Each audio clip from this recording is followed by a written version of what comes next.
Hello, and welcome to the Ocho, the Outlaw Bills Sports Network. Well, we're already bringing you a game in progress. The Kansas City Chiefs taking on the Houston Texans, where the score already is. It's 7. The Texans have 3, and the Chiefs have 7. So we're going to cover this game, the rest of this game, for you.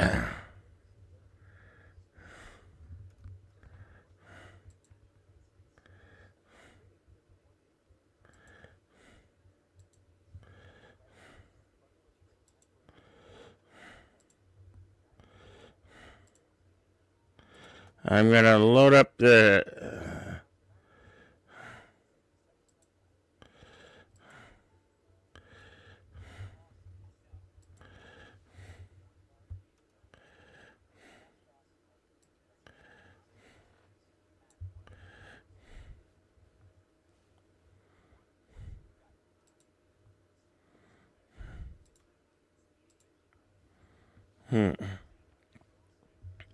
We're on a commercial break.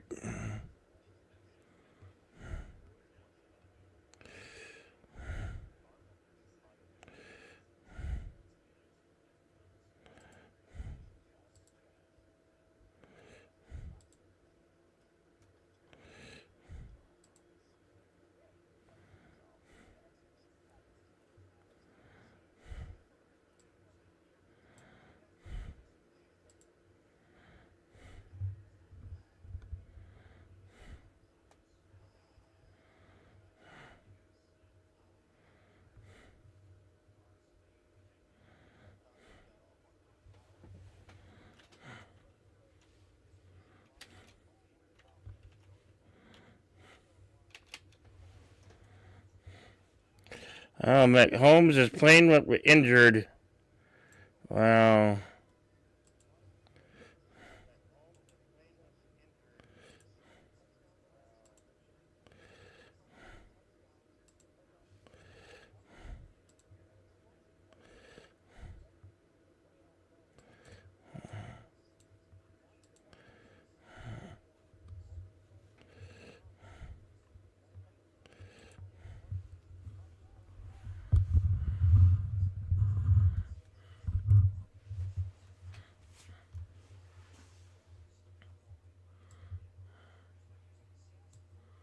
McCombs sacked.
How's my audio? I'm going to check my audio. Check, check, check, check, check, check.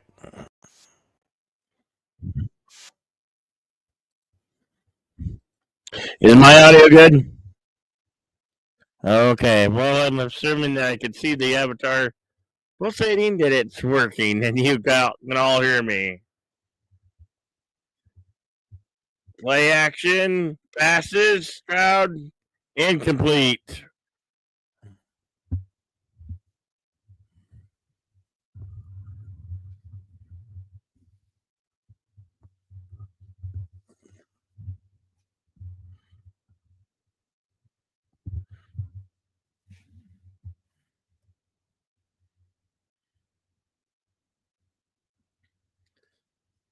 We got 109 left in the first quarter.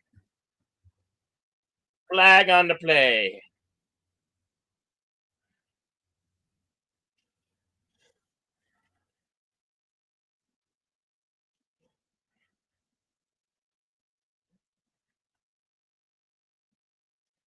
Houston 9-5. Kansas City 13-1.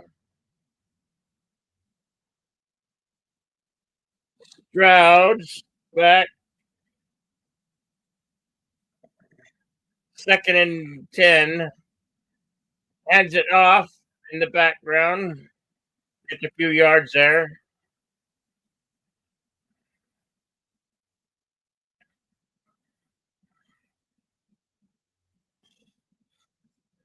Ah, sorry I was late to the game. Kind of forgot about it, but I'm here now.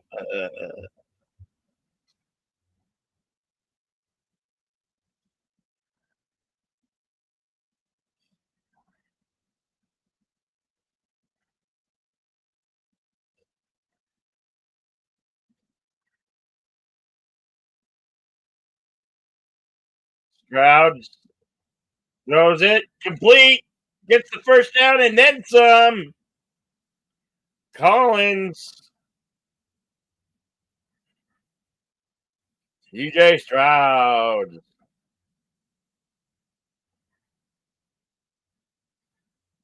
Kansas City really is the worst 13-1 team that there's ever been.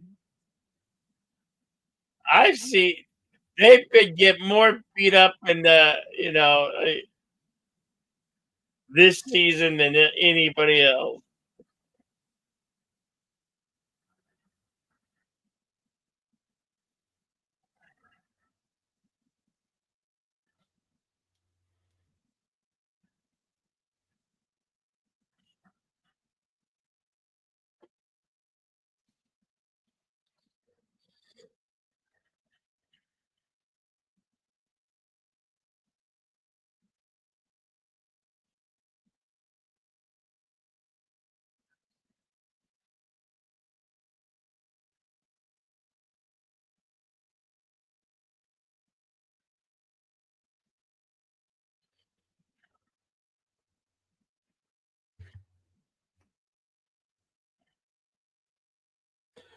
Oh, later we got the Steelers against the Baltimore Ravens at 2:30. We might as well go ahead and cover that game as well because you know it's the Outlaw Bill Sports Network, and we're trying to make a name for ourselves. This is this is season. This is year one of the Outlaw Bill Sports Network. So welcome aboard to the Outlaw Bill Network, the Ocho, the only real deal commentary play by play. And although I may suck now, can only get better or worse. But I'm gonna try to get better.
Stroud's first and 10 from the about the 49-yard line. Pitches it back and gets it just a couple yards past the line of scrimmage there.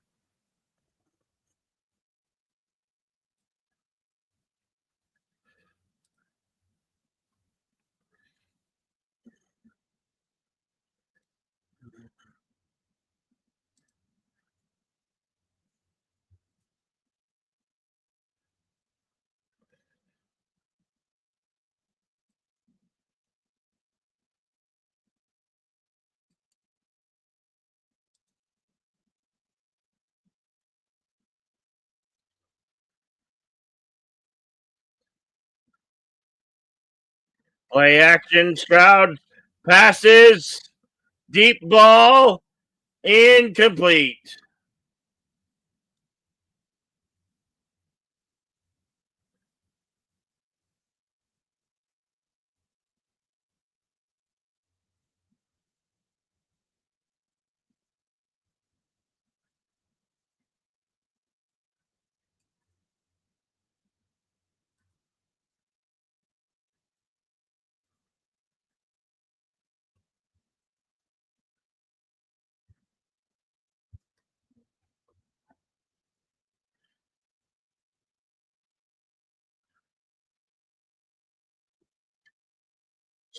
Stroud goes it complete at the first down line.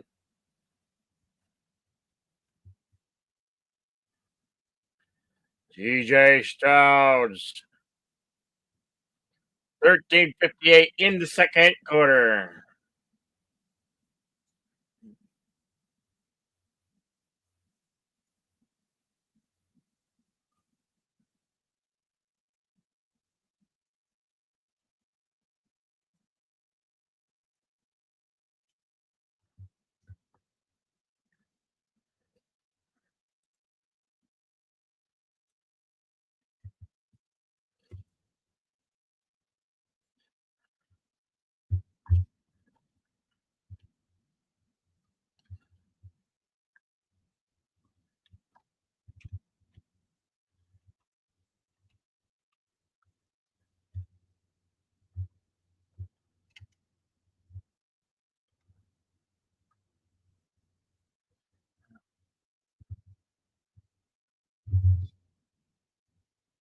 Second down 11. Stroud throws it.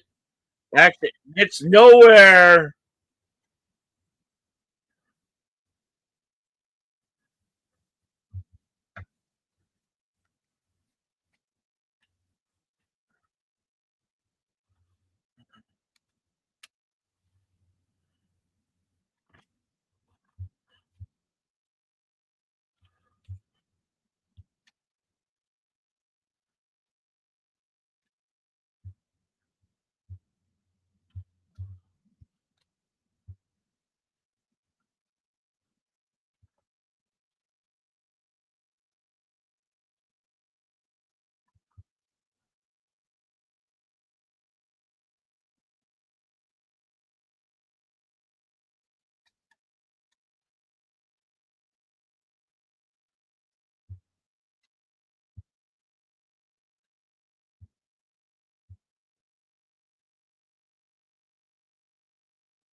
Stroud throws it. Completes another first down. Woo! That was nice.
Ravens, Strouds in the shotgun formation, first and 10, hands it off, throws it complete, gets within 2 yard, within a half a yard of the next first down.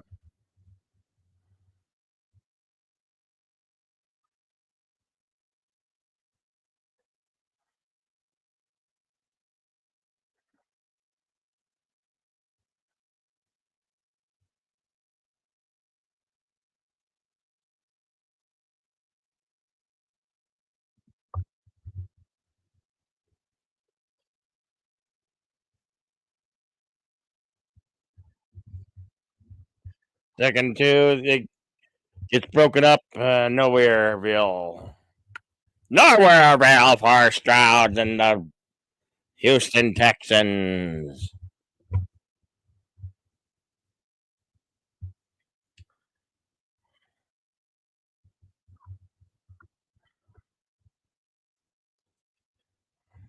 This is being played out of Arrowhead Stadium. Strouds 3rd and 1. Ends it off. Goes to the outside. Gets the first down and then some.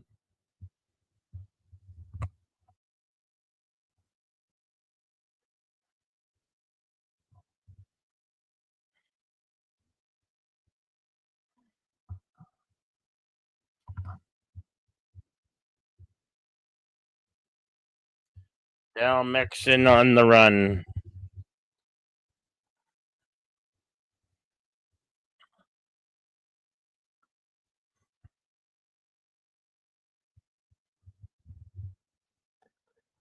First and goal for Strouds.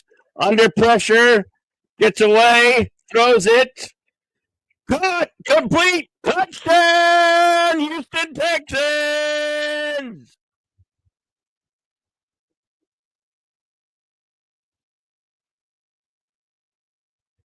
That's the Texans going up with the lead, 9-7.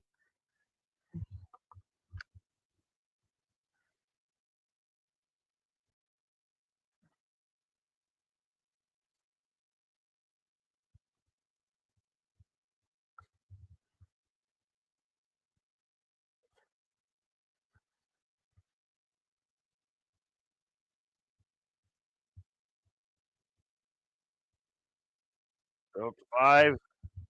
It's up through the gooch. It's good. Stroud. CJ Stroud. If you happen to be dropping by, please at least know the good folks out there that I'm live doing play-by-play with the Houston Texans against the Kansas City Chiefs. I'd be much obliged.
Hello, I'm the Outlaw Bill Sports Network.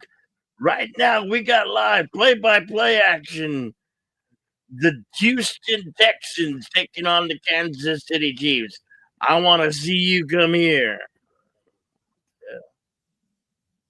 Hello, I'm the Outlaw Bill.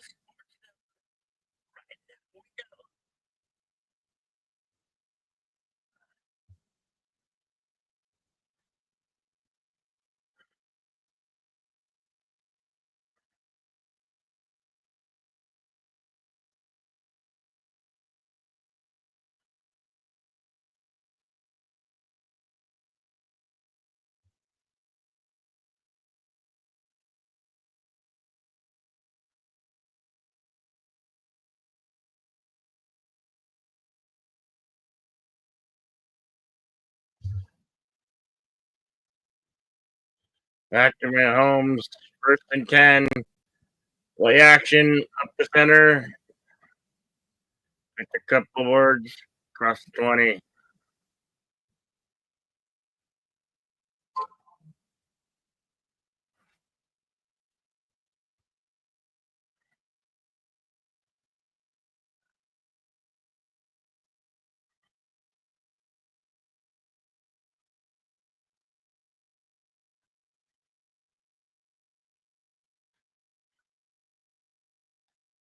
Patrick Mahomes, second and 6. Play action. Ah, they're getting nowhere.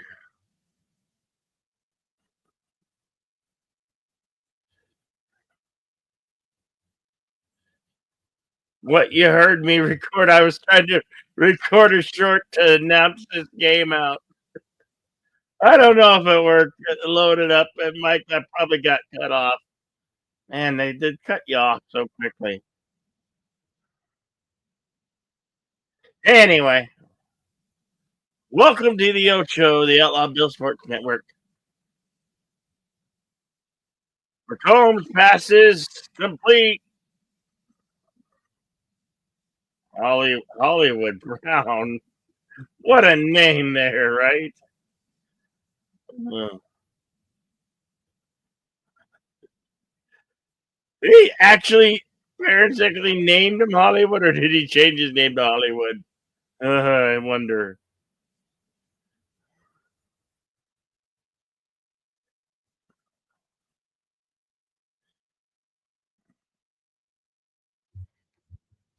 Back in Mahomes, play action, first and 10.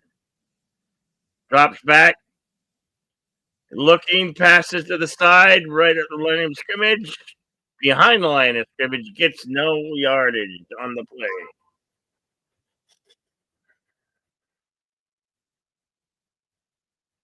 That's his name, Hollywood Brown. Wow. I swear, names today in the NFL.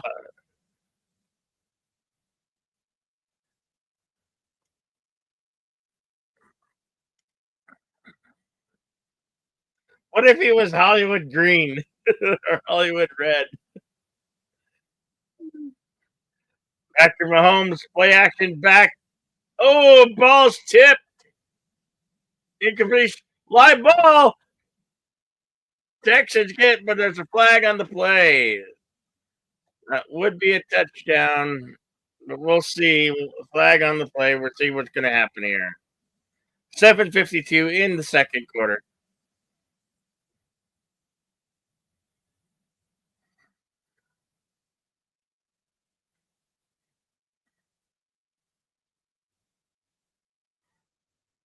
It was, yeah. Mahomes had it. It was knocked out of his hands.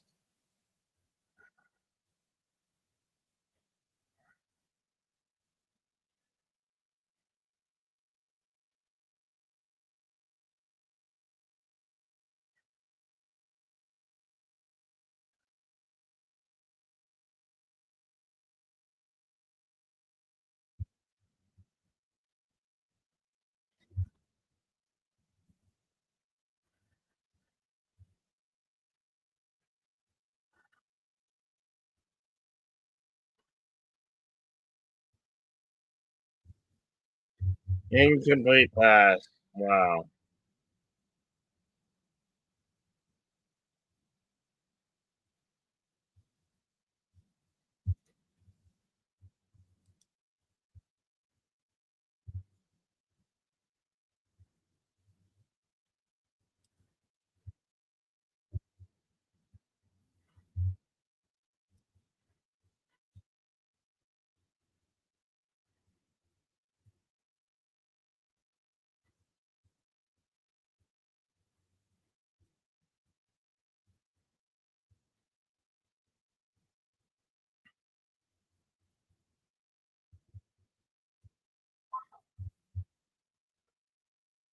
Mahomes passes complete.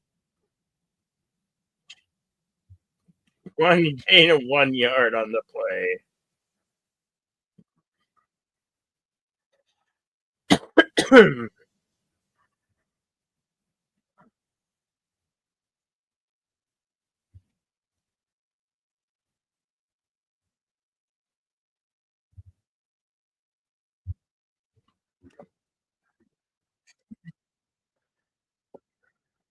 Second and 9 for McCombs at the shotgun formation.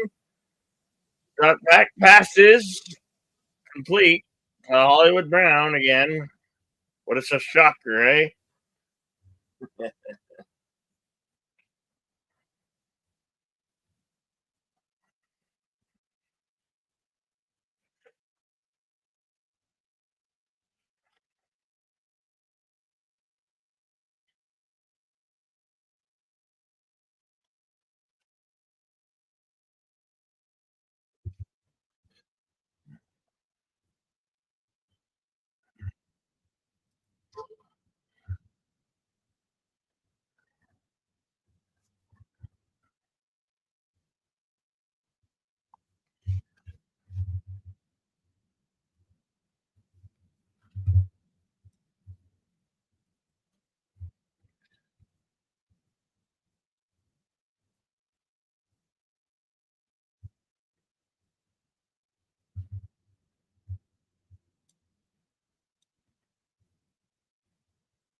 Mahomes passes incomplete.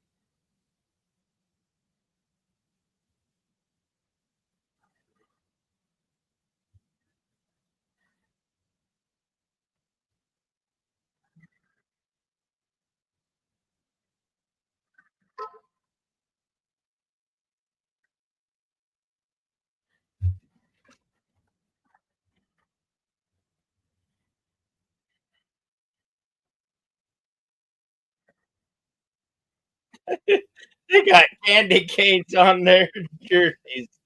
Second and 10 for McCombs. McCombs scrambles to the outside, passes incomplete.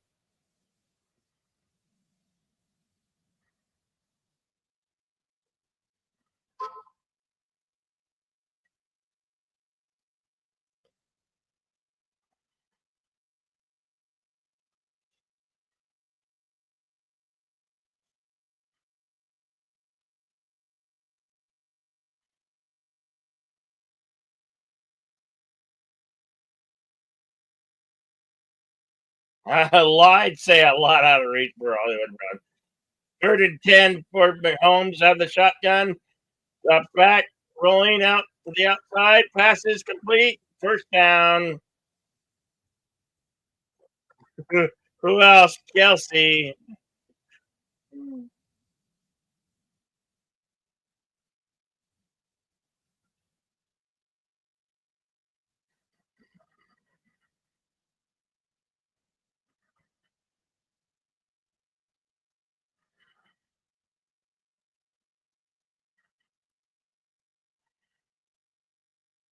Hey, Lester, San Jose Septic Tank.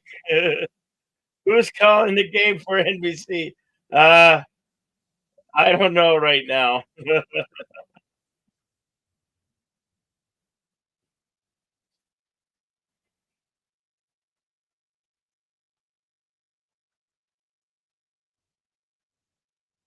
Oh God, take it off to Taylor Swift. I don't want to see her ugly face.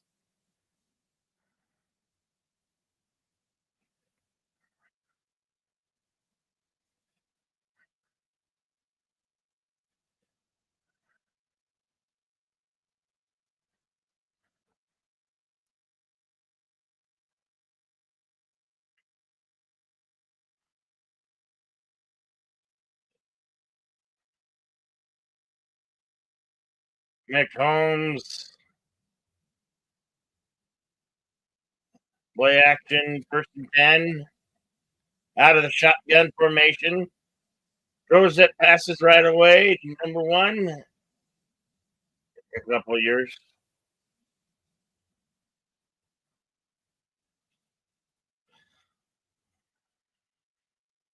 Rub some dirt on it. You'll be all right.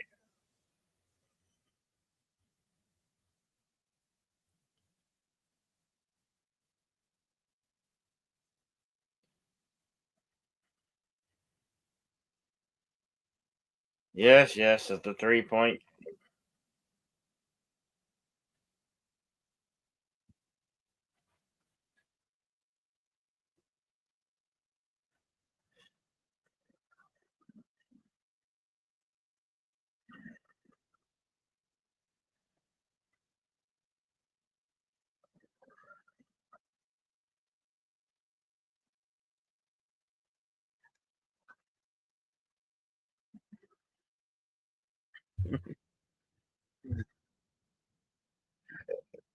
Starbucks only if I'm desperate. All right, Lester.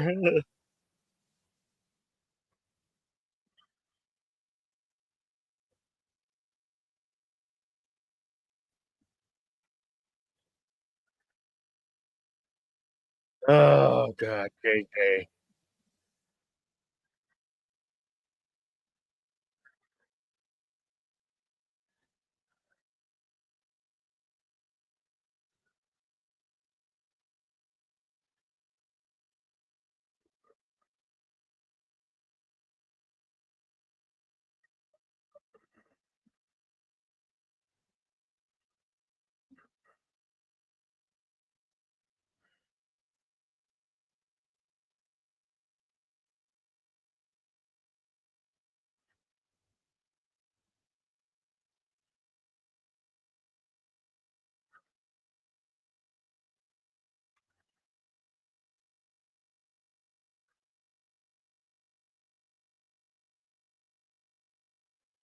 Uh, 50th anniversary of the Senate. I thought that show should have ended long ago.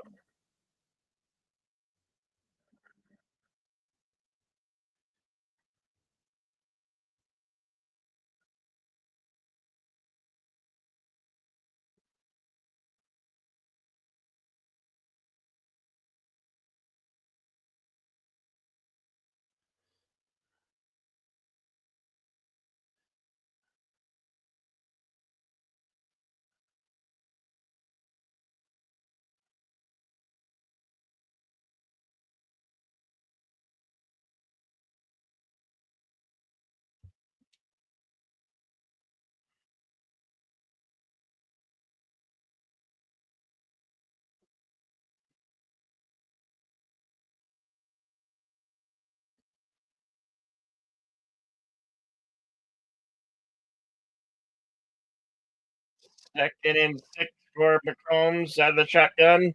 Throws it incomplete.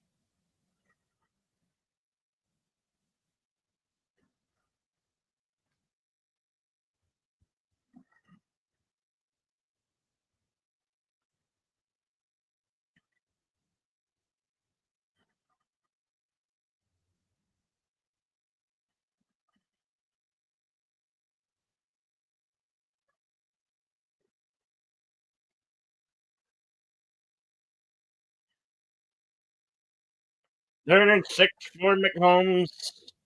McCombs play action, cuts back, passes, complete, first down, McCombs.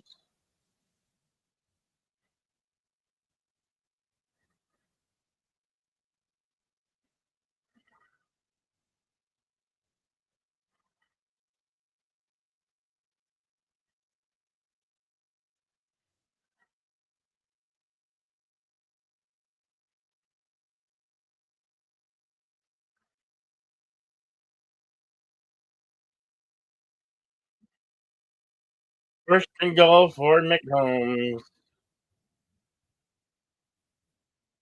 McHolmes play action up the middle. Touchdown, Kansas City. What a surprise.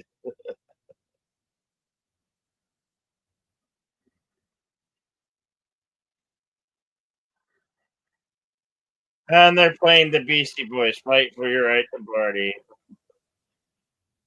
Oh, jeez. Ah, jeez.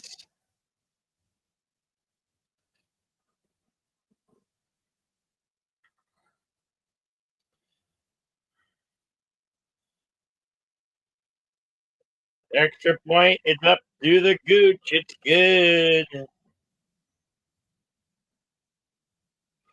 14-10. Kansas City Chiefs lead again.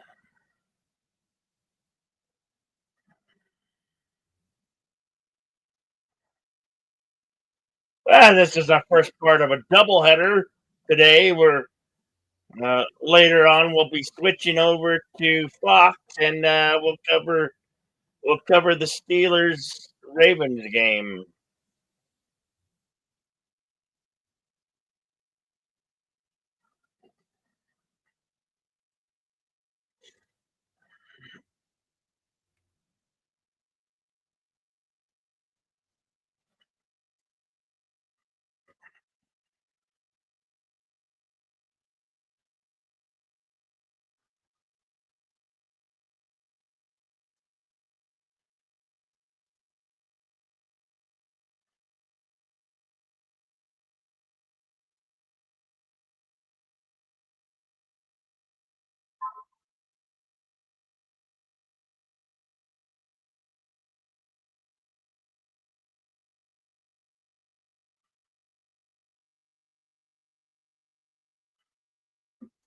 We got 4:38 in the second quarter. Here comes C.J. Stroud and the Houston Texans to answer to Kansas City.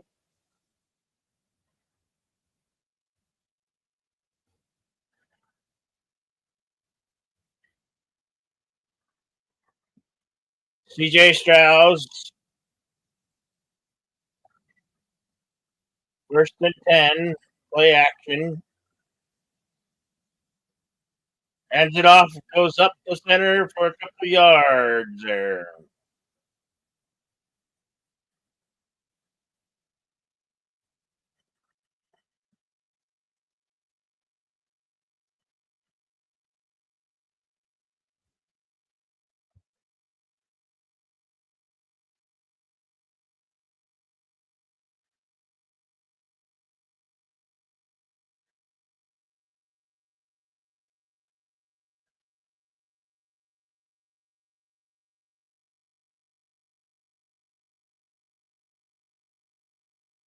Second and 5 for C.J. Stroud.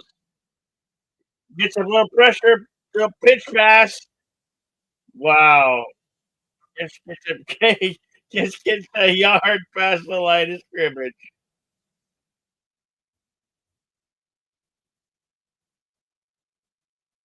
Wow.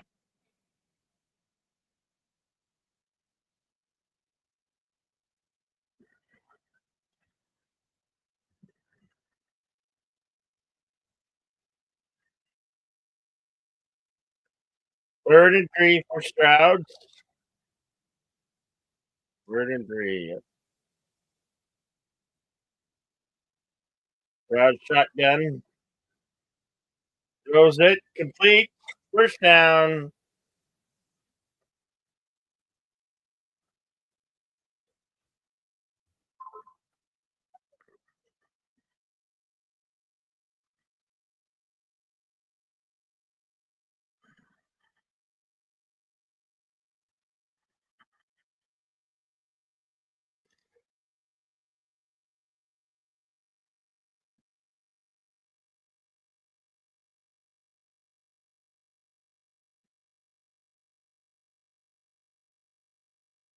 First and down for Stroud.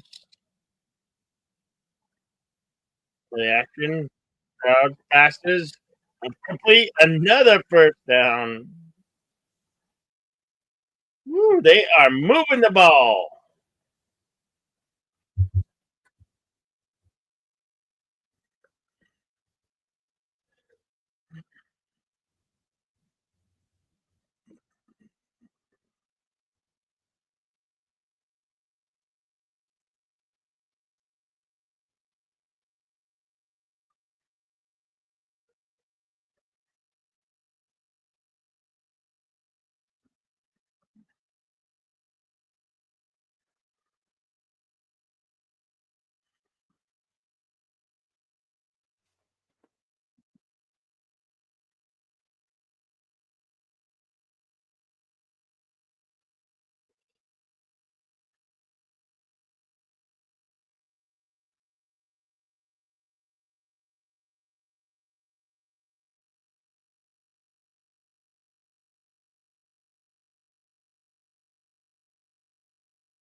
Well, duh, she's in Orlando.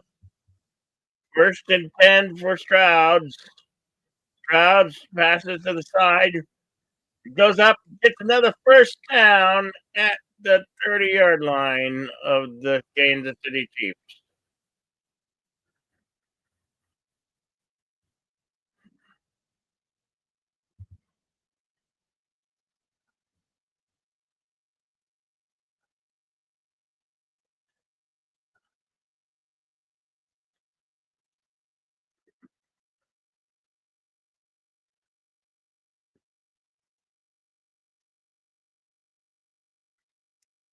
First and 10 for CJ Stroud.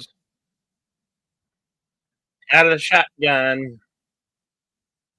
Drops back. Looks. Passes to the side. Complete. They just get back. They just get past the line of scrimmage there. 106. And there's a flag in the play. Oh, replay first down.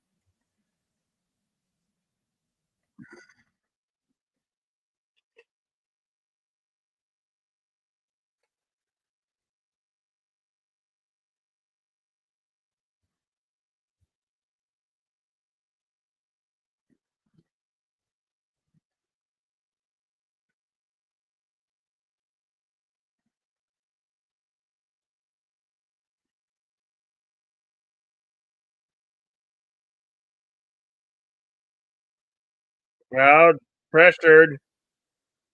Uh, they didn't sack him, but he was able to at least throw it out before the sack.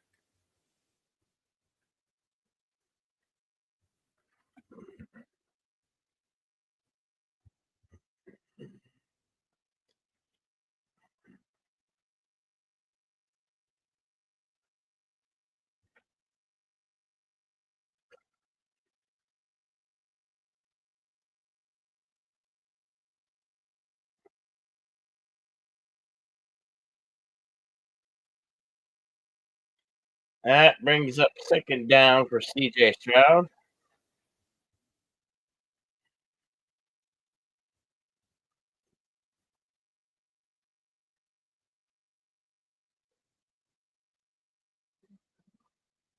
Second and 20 for C.J. Stroud.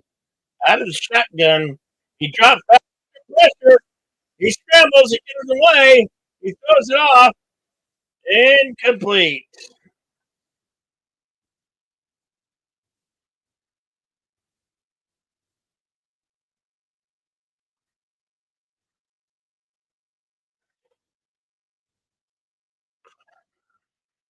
Wow. CJ Stroud had like four defenders chasing after him and eluded a sack somehow. Ugh. This is 54 seconds left in the second. Third and 20 for CJ Stroud. Out of the shotgun, drops it, throws it, and we got a timeout. We got a timeout.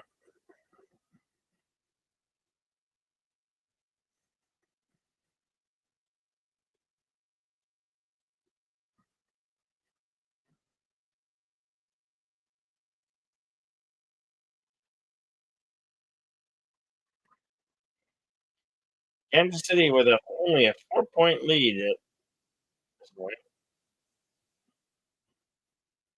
When we come back from half, they will be receiving the ball.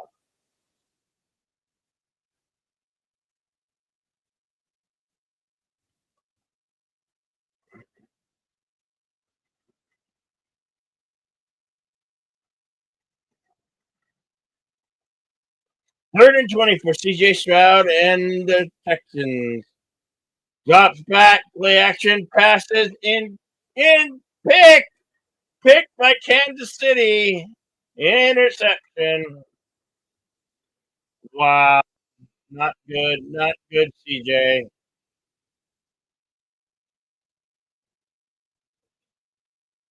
Yeah, the pressure was great.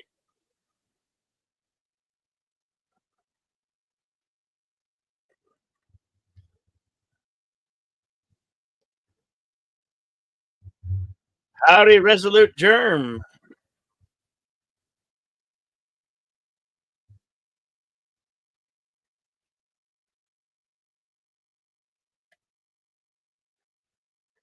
Good to see you, my friend.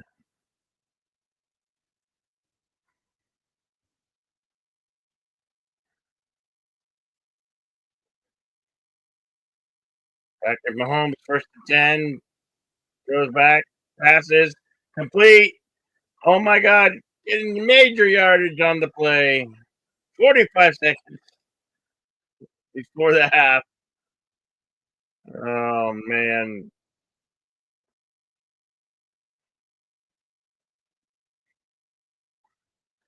Wow, that's about 30 or 40 yards on the play.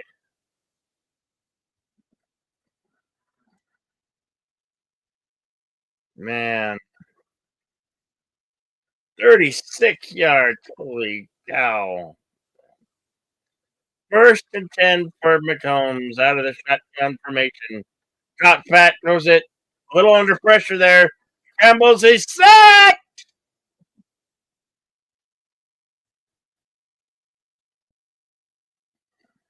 Flag on the play. Holding 24 defense. Tingley Jr.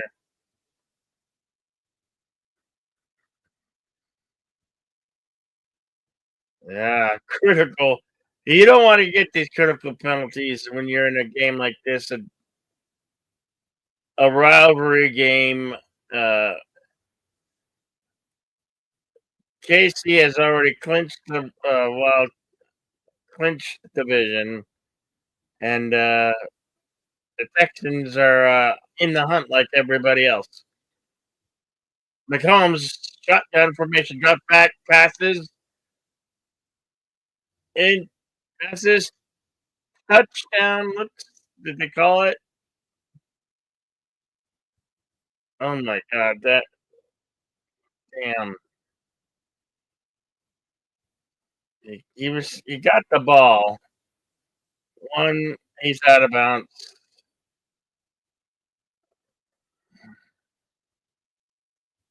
With a nice catch.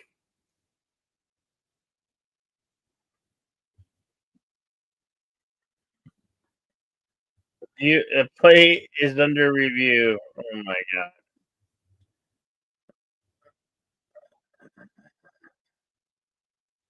He got 1 foot, 1 foot. Uh, well, I'm gonna call it incomplete. What? Well, the refs. The refs always help Kansas City. Incomplete pass. 33 seconds in the second before the half.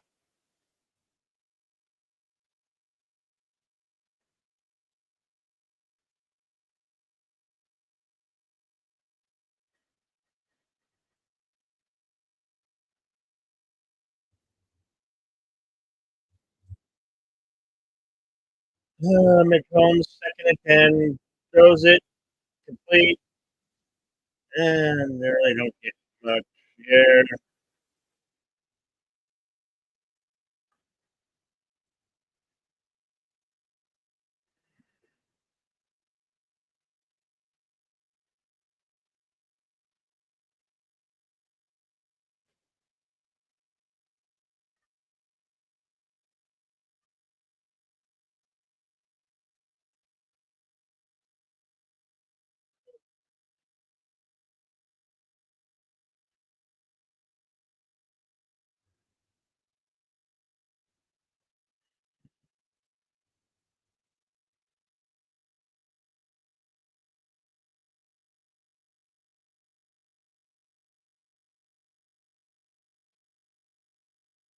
McCombs, third and 12.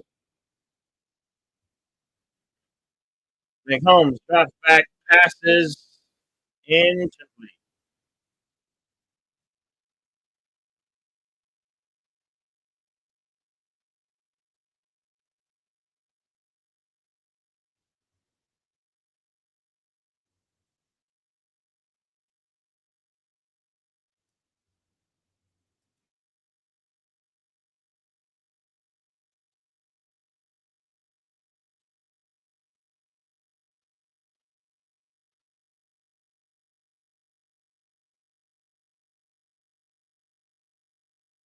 Field goal, 44-yard. It's up through the gooch. It's good for the Kansas City Chiefs.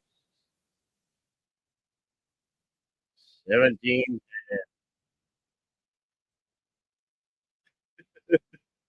The the ESPN is ahead of the broadcasting. I don't know why that is. I guess it's a really long delay.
CJ Stroud, 19 seconds in the second.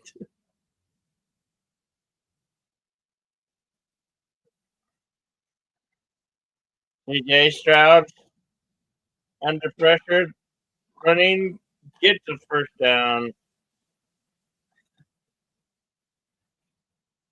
11 remaining.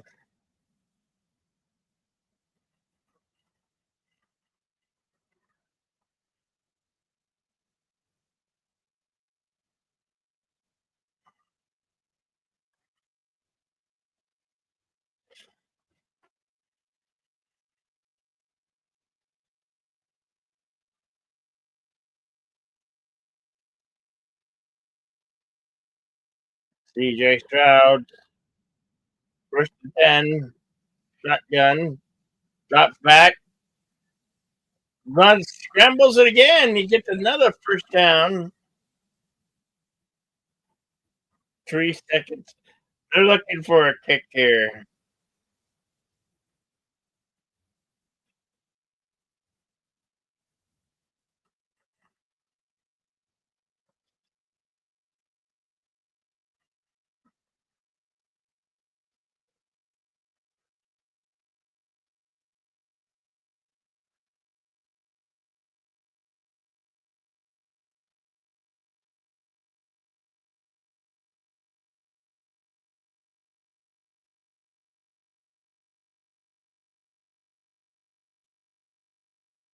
Wow, 3 seconds in the second before half.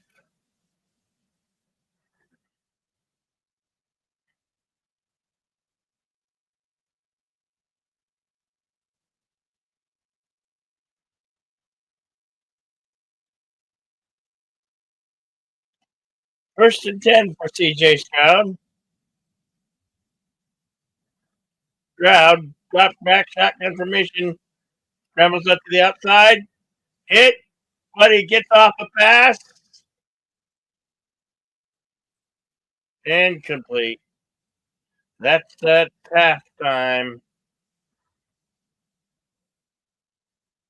Yeah, they hit him as he threw it.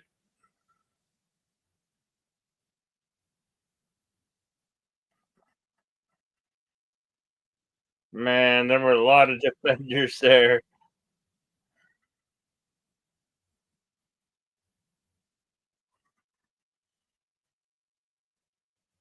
All right, well, we got.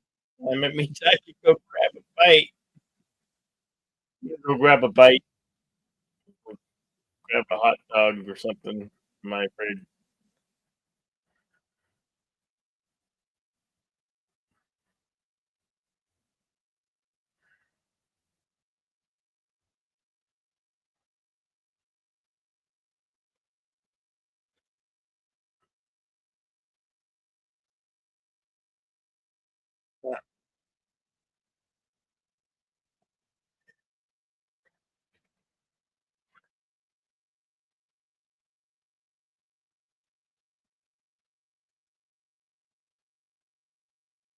Everybody's fighting for that elusive wild card spot.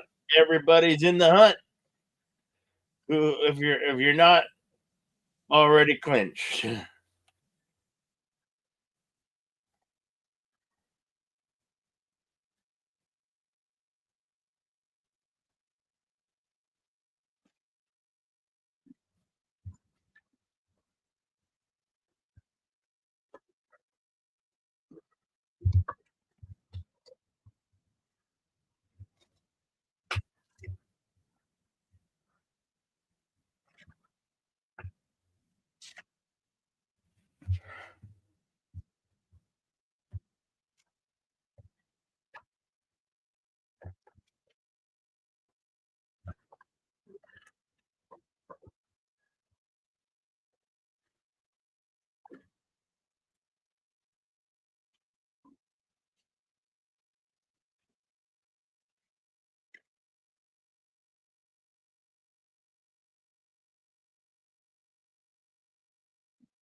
Hey, Resolute. How you doing, man?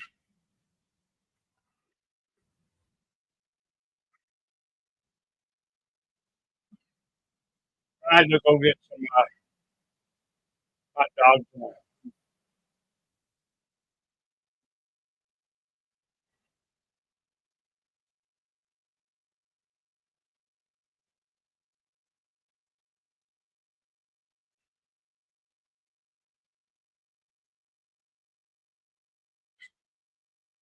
Oh yeah, we got the games. We got the games here on the Ocho, the Outlaw Bill Sports Network. We got the NFL game.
Not much of a game, but that's KC for you. Yeah.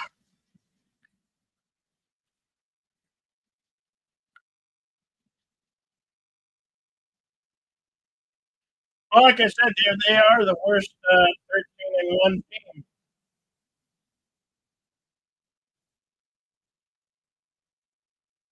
They generally have the referees in their pocket, but I can neither confirm or deny that.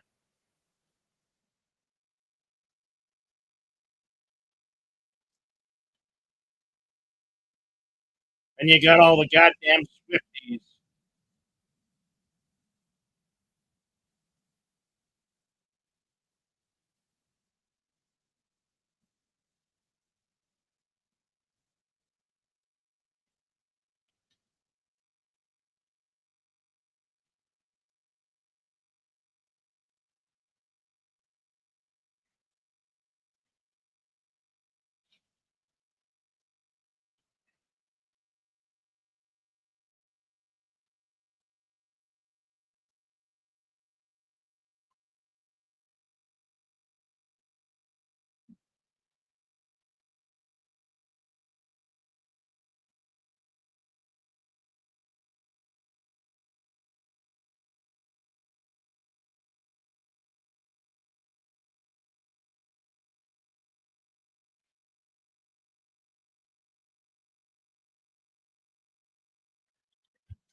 Hey, it's Admiral T.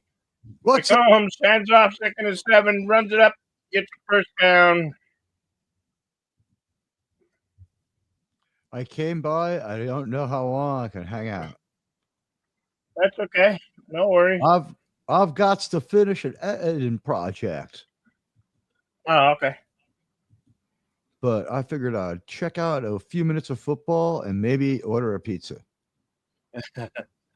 I'm just chilling, calling the game, eating hot dogs, and Yeah, you were thriving, man. I was listening for a while. You were really doing good. McCombs, 1st and 10, throws it incomplete. McCombs. I love it. Wow, look at that stupid logo. Look at that stupid candy cane logo. I know. It's so dumb. You know what would have been more cool and more fun? You know what would have been a lot of fun? What? Like, have some fun with an abominable snowman, give him a cape and a football helmet, right? Tell Yeah. me I'm wrong. No, you're not wrong. I'm not Looking at wrong. Jim McCombs, play action out of the shotgun, throws it incomplete. We might have the softest 9-5 versus the softest 13-1 in the league right now in this game. Mm-hmm. Both of these teams on paper are kind of terrible compared to their record, aren't they? Kansas City, Yeah. 13-1 is 13-1, but like there's questions. Like there was a moment there in like the Jet game and other things where They it was got just like, beat what by the fuck? Cleveland, and Denver almost beat them earlier this season. To be fair, what bad teams do early in the season before things fall apart 3rd is and different, 10 but for you're right. McCombs, throws it. Oh, almost intercepted. And it was kind of like they just kept lucking out. Like they're in 3 either could have gone either way games. And I think they played the Jets. Wasn't their Jet game was competitive for a little too long because of it being the Jets. They blew them out, but it like the game was close until Patrick Mahomes just like went to the locker room, took a few shots of bourbon, and came out. There's like, all right, let me polish off these losers, and he just like marched the field a couple of times and put them away. Kansas City to punt. Punts it. It's so tough to be a Jet fan, Bill, because the At Jets about the 42-yard line of the Houston Texans. Good return on that punt. My football team has been so bad for so long, it's impossible to judge other teams against the Jets. It's possible that someone took them lightly because they can, and they're not as good as they look versus the Jets. And it's also as possible that someone like took them seriously because they had to, and they're not as good as they look against the Jets. And no one's ever as bad as they look when they lose to the Jets. People are always better. Hey, look, it's our boy Stroud. Yeah. Is he the only guy named Stroud in this league? The only one I know. C.J. Stroud, 1st and 10 from the 43-yard line. Drops back, passes a little under pressure here. Dropped out to the side, passes incomplete.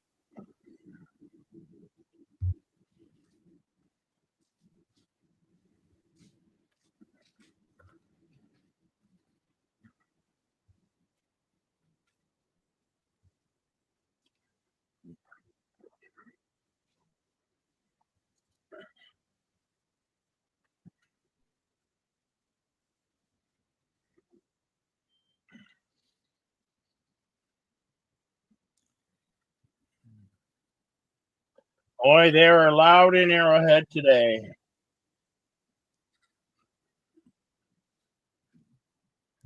.1308 in the third.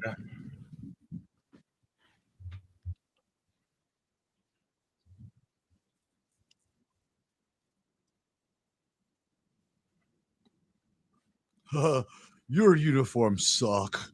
I'm talking to the Strouds. The Texans uniform is a fucking nightmare every year. It's not like Buffalo where they have a couple of accidentally cool uniforms or something bizarre like the creamsicle. The Texans were started like 1999 or something like that. So they've got the most confused uniform, and this is their classic uniform with the steak sandwich on the goddamn helmet. Remember when Buffalo went with this route with the uniform? Denver Strouds. Play action. Drop back, fake, Stroud's back, back. pumps, back. Lots of time. Passes complete. Beautiful rainbow pass. Get the first down. That pass didn't have to be a bullet. He was down. He's down. Believe he's down. By the way, that pass didn't have to be a bullet, and he just lofted it and like really just dropped it into the guy's hands. Like kind of a blooping trajectory, like very just perfect. Placed it right, threw it right to the guy's eyes. Then they started wrestling a little bit because it was good fundamental football by the Kansas City Chiefs. In fact, bad job not falling to the ground. I take that back. 1st and 10 for Stroud. Out of shotgun, hands it off, throws up the center. Gets about 2 or 3 yards on the play. Stroud passed the football to the Stroud's running back, and the Stroud's running back ran for Stroud. The rest of Stroud's guys pushed the other guys from the team back away from Stroud. And now Stroud is on the field, and they're looking at him in awe. The women in the stand are all grabbing their thighs, Bill. Will he use his heat vision today?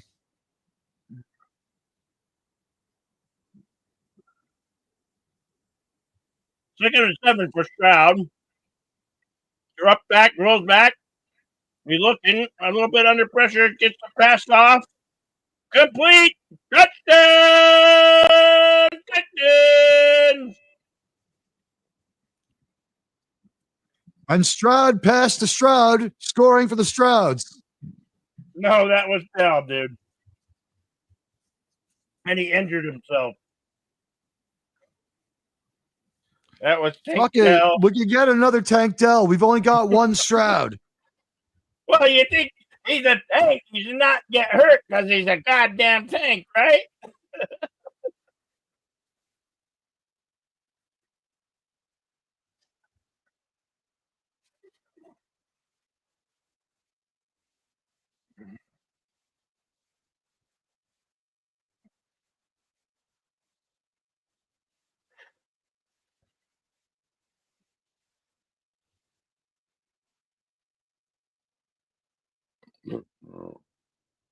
Shake it off. Rub some dirt on it.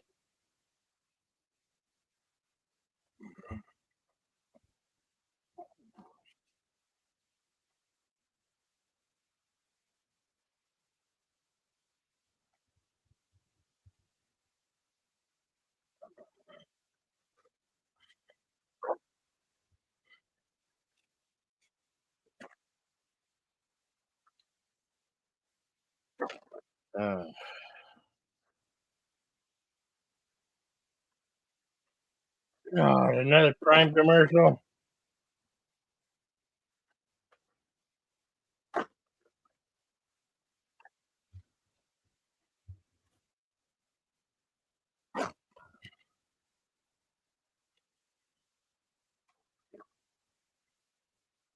Hey, it's the voice of Optimus Prime.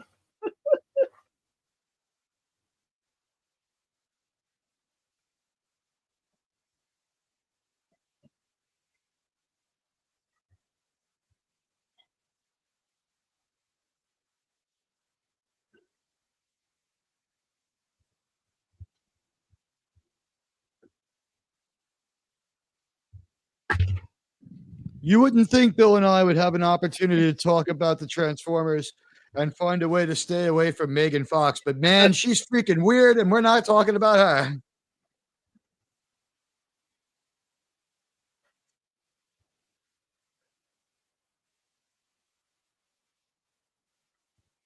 Where's the Padawannabe, and what's tomorrow's game of the day? We don't know yet. I'm doing a double header today, so Yeah, I gotta do my editing thing. I'm almost done with it. Well, I'm almost done with the sound. Now I just have to do 8 minutes of editing. I estimate 30 more hours. we might do an early game tomorrow morning. I'll probably still be up.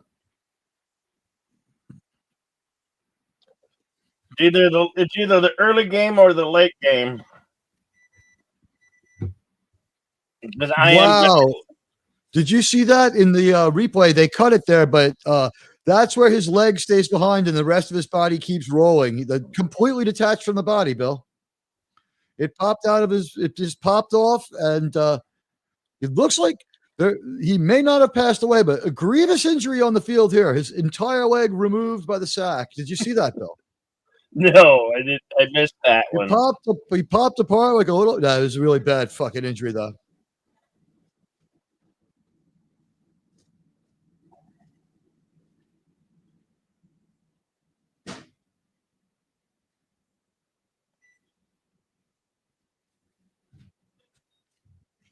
That sort of sucks because Stroud had hit his stride as he had sort of drove down the field to save them some trouble later in the game. You know, that was a beautiful drive to his boy Tank Dell.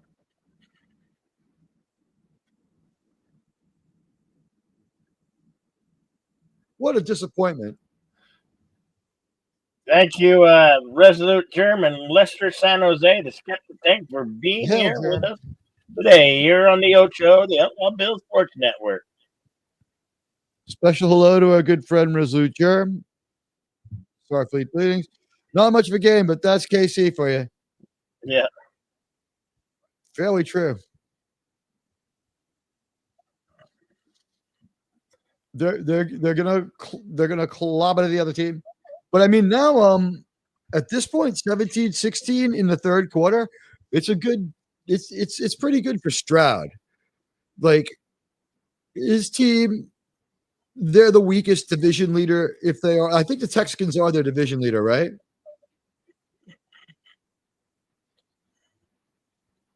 Man, Martin Short looking old.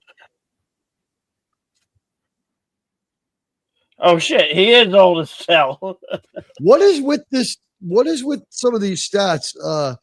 They're 9-5 and they're 3-4 away. Have they really just they piled like the football game stats now, like the season stats? They're mind blowing because we have so many games. It's like Lester says desperate.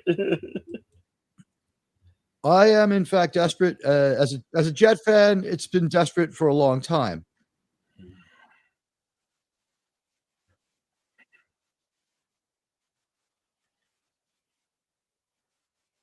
This is not good going into any well, when you're in the wild card hunt. You know, you don't want to be have any new injuries. Take it from a guy who was at the Dennis Bird game. This is a terrible injury.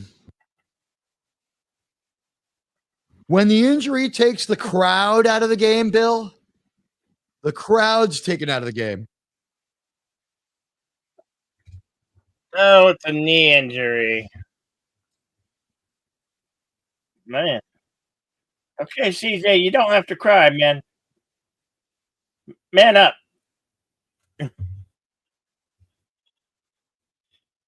a problem with the younger generation. They cry too easy.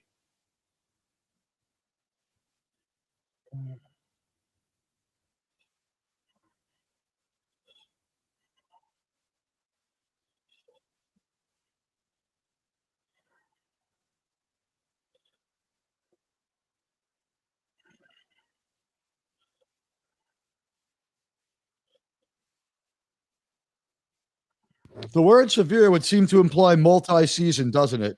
Like he's never playing football Maybe again. his injury feels like a gunshot wound to the knee. I heard that's pretty painful.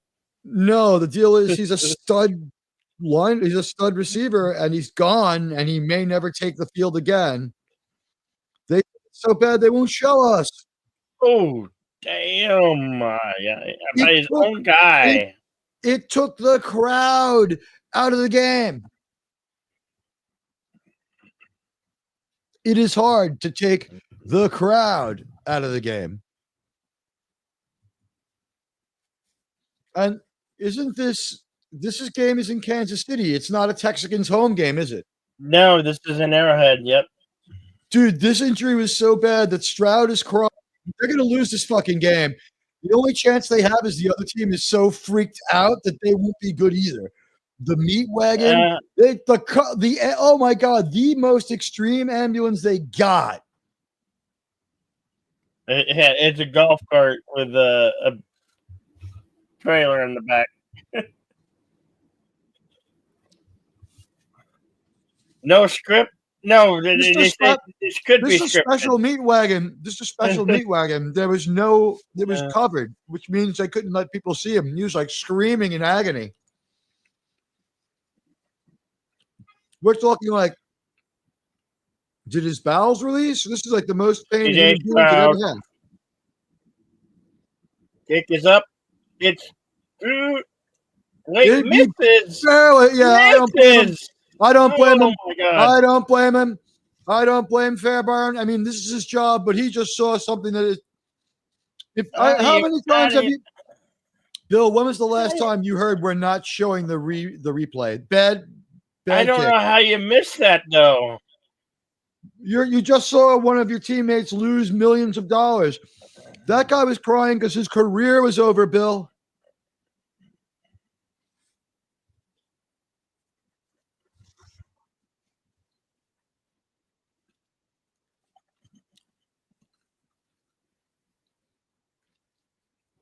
Mahomes is fucking freaked out. Mahomes is playing with a taped and brace on his ankle. He's injured too. The cheerleaders are the only ones moving, and it's their job to like distract people from the fact that they're freaked out. Nobody, you can see the Texans coach is like, "How is it?" You can do. You don't need to relips. In 2 weeks' time, Denver gets to play the Chiefs in Denver this time.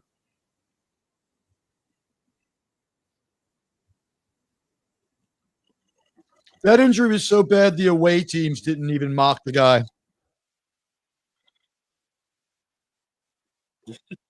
I don't think they would like to mock themselves. Look at the broadcasters. They look like they just got off of Omaha Beach.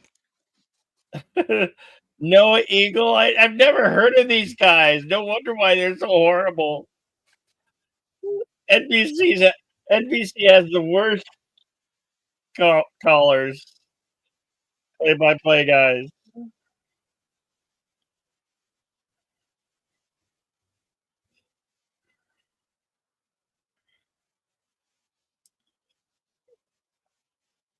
$11-17 in the third.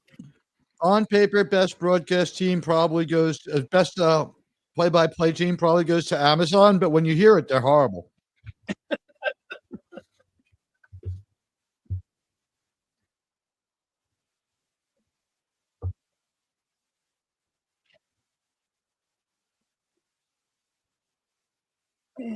Mahomes passes just prior to the first down. Man, we're getting injuries left and right in this game.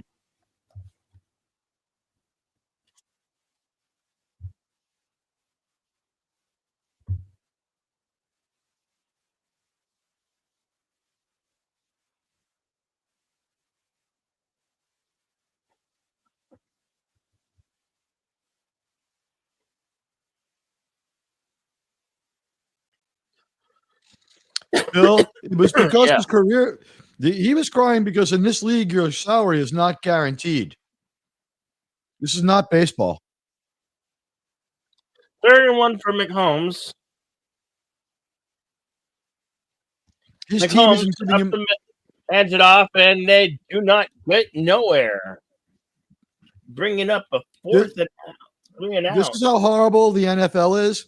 It's entirely possible that his team keeps half this game checked if he got hurt in the middle.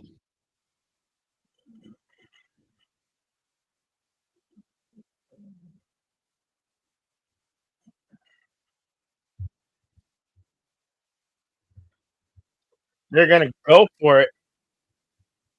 4th and 1.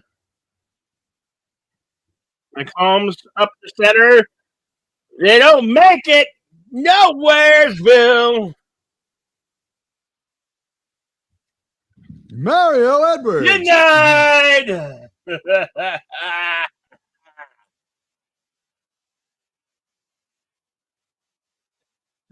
They denied that the way George W. Bush denied his drinking problem. Germ's harsher than we are. Wow, the Texans are crying like babies over a broken leg. It's not a broken leg; it's a fractured knee. It's the end of the guy's financial life. When a football player sees another football player's career end, what goes through their mind is like, Yo, man, I got so much money I owe. If I get hurt at this point in my career, I'll never be solvent again. Holy shit. Lawrence Taylor was celebrating when he broke the one guy's quarterback leg. It's appropriate. It's appropriate, but it wouldn't. The thing was, he only celebrated the first moments, I believe. Here's the thing, though. Lawrence Taylor was on crack. Well, yeah. Lawrence Taylor was on crack. I mean, don't look to Lawrence Taylor. Oh, Katy Perry. Katy Perry is essentially a softcore porn star now, isn't she? She The may song be, is the you know. like we don't honestly listen. We don't see her totally naked, but this is basically what it is. If I'm not right, tell me I'm not right. Katy Perry has a song that's kind of a disaster every time since the first song, which was kind of memorable, but that's about it, right? Firefly. Katy Perry kissed a girl, so you know it's okay. She dates Orlando Bloom, but she'll pretend to do something voyeuristic to get people to pay attention to her because all she has is a body. She can sing passably well, but her music is just an excuse to show her body and figure. And when we get a video, we get a video because we get a song because she needs to make a video because she's not relevant and we need to see her body for people to care about her. Her body's a lot better than Taylor Swift, okay? Oh, her body's much better than Taylor Swift's. She's much hotter than Taylor Swift. She's got a body to die for. Listen, Katy Perry's got a body to die for and a passable voice.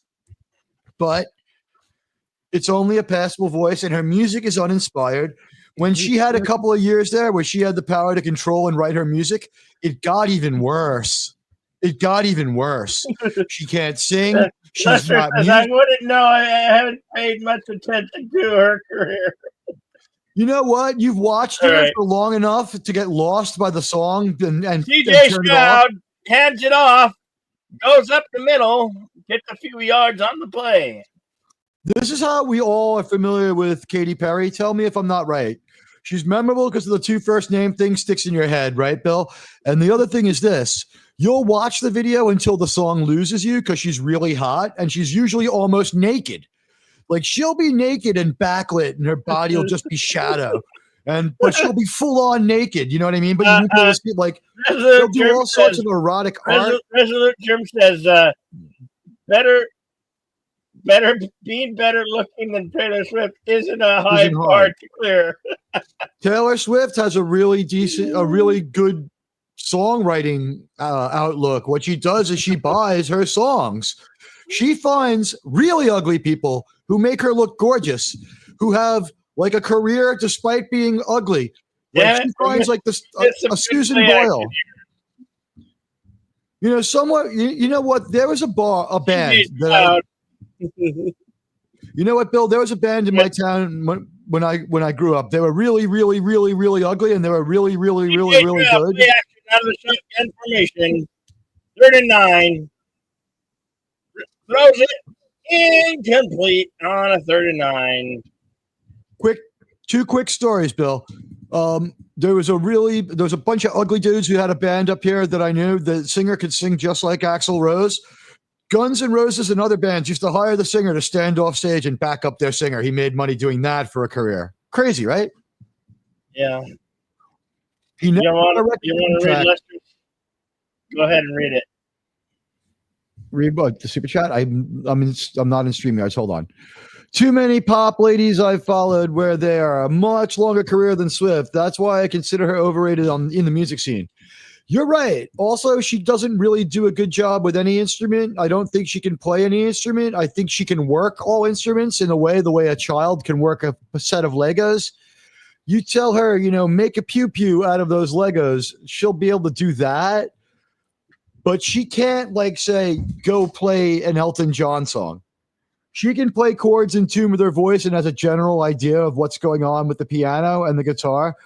But if you look at the way she plays guitar, she tunes all the strings so that you can lay one finger across to make a chord. And her Star Spangled Banner was so horrible until she stopped playing the guitar. It was a ridiculous and stupid flex to play the guitar at all. She sucked at it. But compare her to Miley Cyrus, who plays no instruments and makes terrible musical choices and has like 5 more years in music than Taylor Swift. Mick A Holmes, little bit longer of a career for Miley Cyrus, and even less. In the shotgun formation. Looks past is complete. Worthy. When he said it's worthy, I had to think about that for a minute. I'm like, well, it was a good pass. He caught it. Yeah, but what does he mean? That's the player's name. I know. Is he worthy or is he not worthy? I don't know. They're not worthy, mother. Like Excalibur. Miley has talent. Yeah, her choice and direction. Yeah. Oh, she's a whore on stage. This is the only. Listen. You don't like her views, whatever. I don't like her views either. I will give her this much. I don't like her. I don't like the way she looks. I wouldn't have gone out with her when I was younger. I had more options. I really did. Her money makes her sexier. I might think about the wallet that she swings. She's worth billions. Being her ex-husband is a career. For instance, Nick Cannon hasn't had to put out an album, and he was married to pain in the ass Mariah Carey. But she was hot. Time of day, I would certainly go as like just for bragging rights. Like, hey, I dated Hannah Montana. Well, I mean, I would rather date like.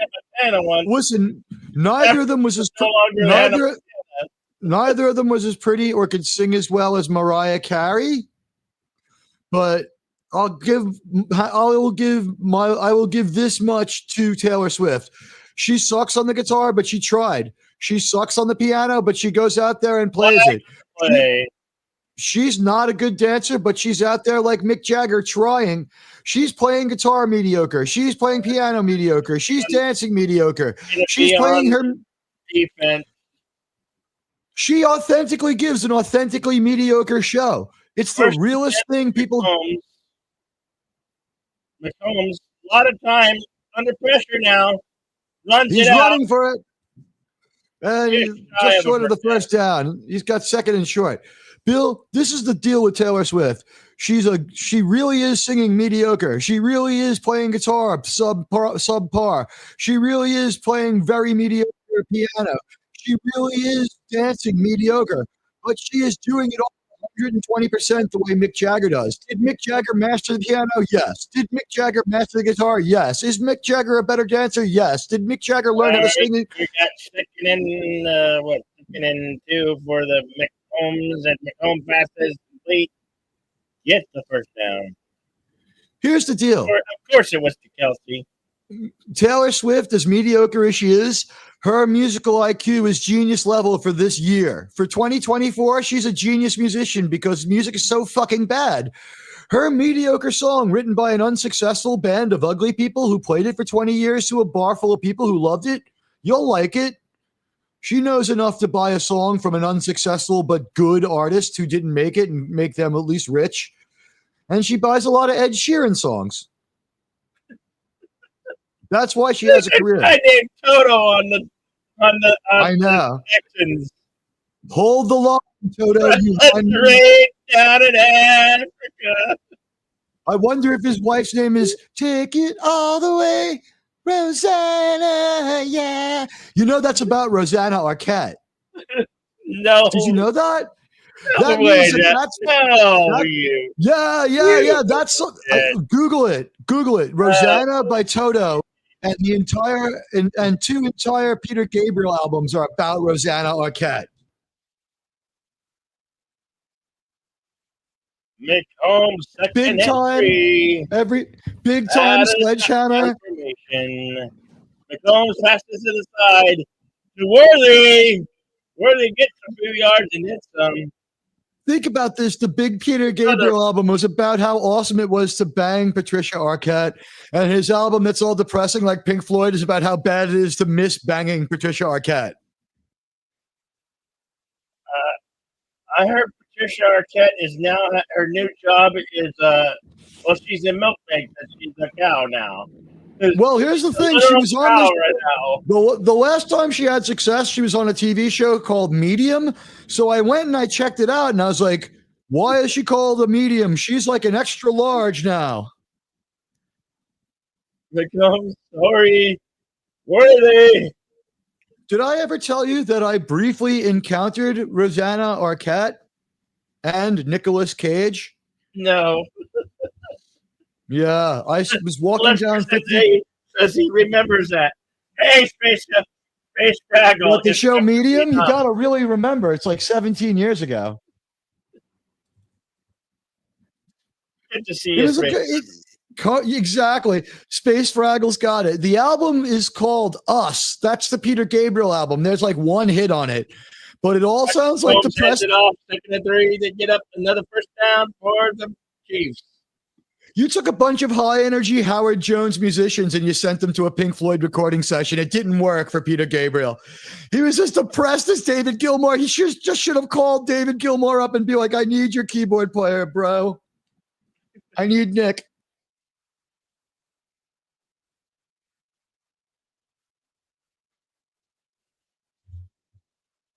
How stupid is Peter Gabriel? Running up that hill could have been his fucking song.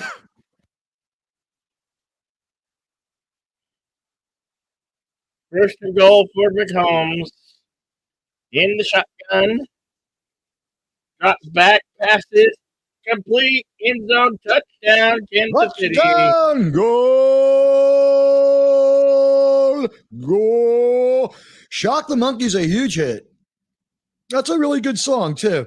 The thing is, you can't bring the Shock the Monkey guys, process them through stuff like Red Rain and all the other success. You've got a band going in one direction. Favor worthy.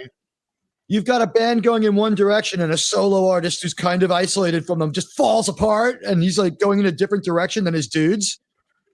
It's not going to work. It didn't work. Peter Gabriel's career kind of jumped the track there.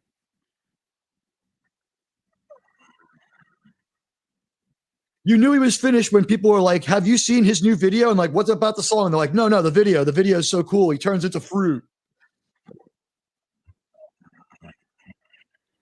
They had to spend like as much money per minute as like a movie to make a Peter Gabriel video at the end there. But they're like, holy shit, this album's not so good. We got to milk it. And they're like, what's going on with him? It's like, oh man, he has a like a terminal case of uncoupled from hot chick disease. It's like, wow, like Nicolas Cage. Fun, you should mention him.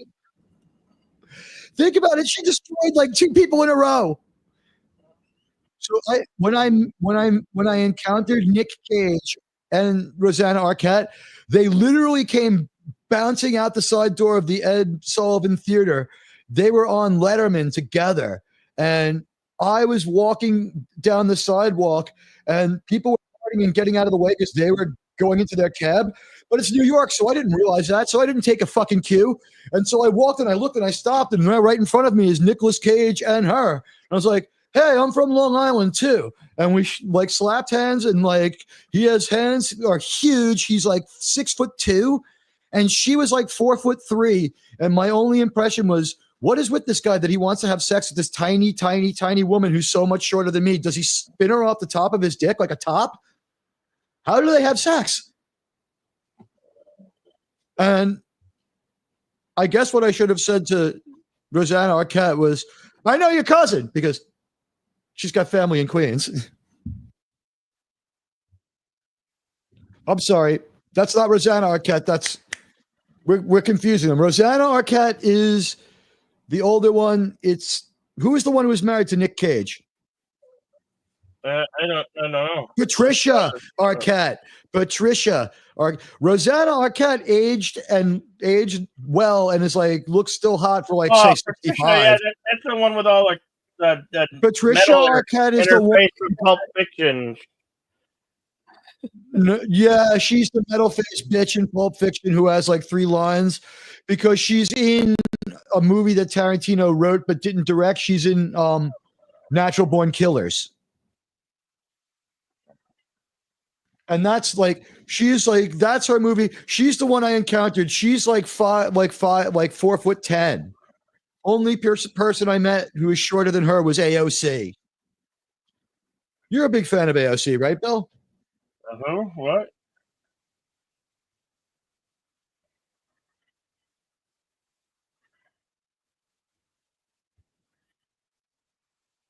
Fan of what? She left her clothes at my apartment, by which I mean when she was campaigning the first time, she came here, knocked on my door, and gave me a T-shirt.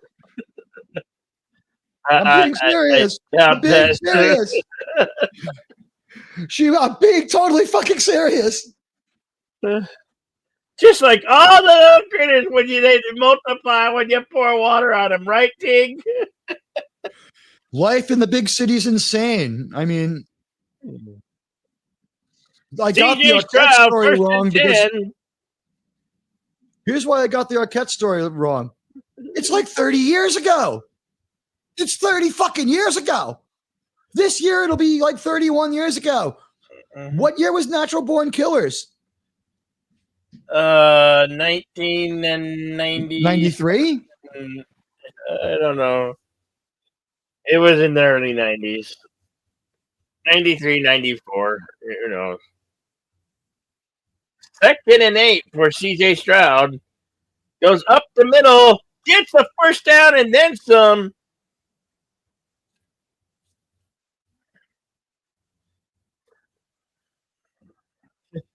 That's right, Lester. It was Juliette Lewis. So True Romance is the movie I'm thinking of. Not Born Killers is Juliette Lewis. Yeah, Right. true, man. The thing is, both movies are directed by Oliver Stone, but written by Quentin Tarantino, or in large part written by Quentin Tarantino. Mm-hmm. So both movies are, one movie's 1993, one movie's 1994. The first movie is, the older movie is True Romance. It's like 10 months older. But you can see stylistically those movies are designed to be the same.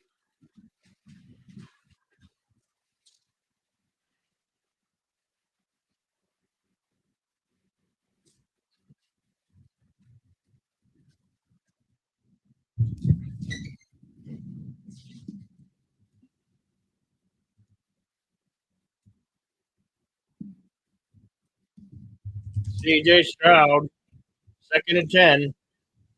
Shotgun formation. Drops back, looking, rolls out to the left. Pass is incomplete.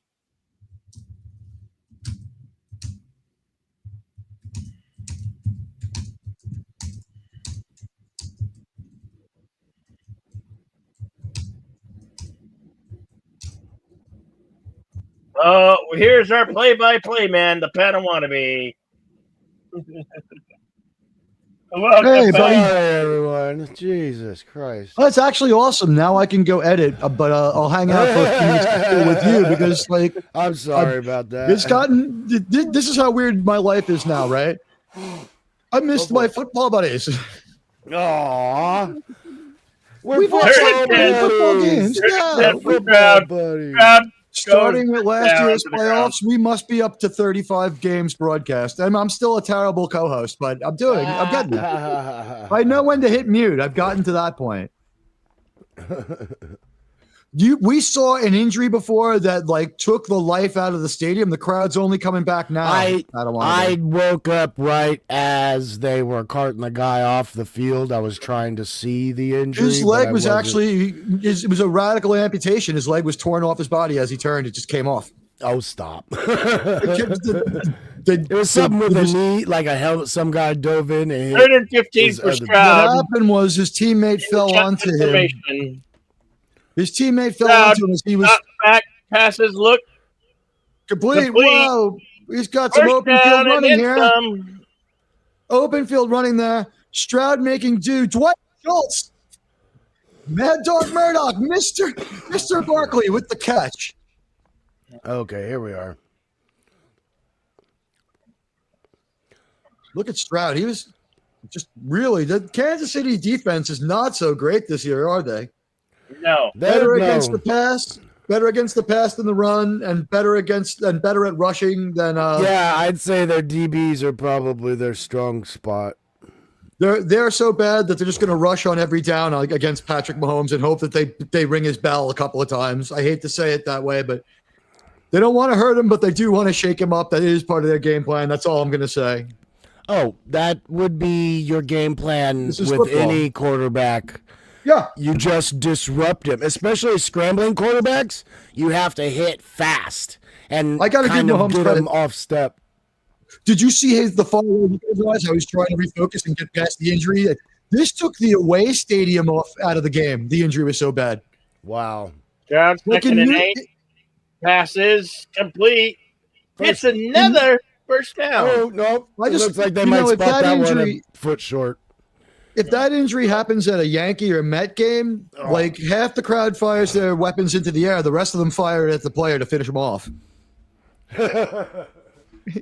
Nobody here is going to be like respectfully silent. Boy Scout. They could blow up your fucking team on the sideline if it was limited. Like if there was a very, very, very, very small version of Sum of All Fears that only took out the other team and the Jets won, the crowd would jeer the people, all like 200 members of the other team with like staff and like, you know what I mean? Like there's 55 roster players plus if they took out like everybody and like some of the Jet fans behind the away bench, the Jet stadium would still cheer. Oh, it's the Giants team. Like they won a Super Bowl. Like they won a Super Bowl like 17 years ago. They would be in shock. They've seen success in living memory. I remember watching those Giants game. I'm still kind of in shock with those games. Right, Giants fans are still surprised that they won. It's weird how both seasons the fluke in the schedule was the last game they played each other, and the Giants tried a wild scheme where they lost the game but figured out how to beat the Patriots, and were like one of only 2 losses one year and one loss, and the only loss the next year. Crazy. I know. There were 2 losses. They were the only 2 losses in the year. They beat them in the regular season and beat them in the Super Bowl. And what a thing for Eli to have on Peyton. You know what I mean? And by the way, I want it to end now. The 17-game season makes it impossible. Let's keep in perspective. These losers from the 1970 Dolphins are celebrating 14 straight wins. 14 straight. The Patriots have won so many more games in a row and so many more playoff games in a row. Like too many of them have gotten too old and been too happy. Football didn't have the attrition rate it has now. Like most of the teams still alive. They thumb their nose every year. I'm sick of the videos of them in the driveway with the champagne when the last unbeaten team loses. Fuck that. My favorite season is the seasons where they have to wait until it's called out. And then we start to hear some of the stories like about the Dolphins that we hear about the Jets. It's like, this one Dolphin player lives under an overpass and smokes crack. It's like, usually they save that for Jet players. There's no Jet playoff history that's anything worth talking about. There's like 6 games in 56 years. So like when the Jets go to the playoffs, all they can do is talk about like this terrible injury from 3 years ago. The player's okay now. This player was a murderer. Remember him? Now he's out of jail and works with kids. That's all they have for the Jets. There's nothing good. Gosh. I'm sorry. Search your feelings. I don't want to be. You know it to be true. I'm sorry. I feel your What's pain. funny is you're saying you're sorry to me as a football fan, not as a broadcaster, because you know it to be true. Yes. Yes, that's definitely on the fan side. All right, Texan with a run up the middle for a gain of a couple. You we got Mix. do worse. We got Mix on. I forgot about that. Is there a worse team to be a fan of than mine? I now am the biggest disgraced fan base in the league, right? Oh, I hate or to the say most it, loyal. I mean, there's something to be said for loyalty in the Jet fan base, but seriously, the official team of your freaking weird cousin from Jersey. Oh,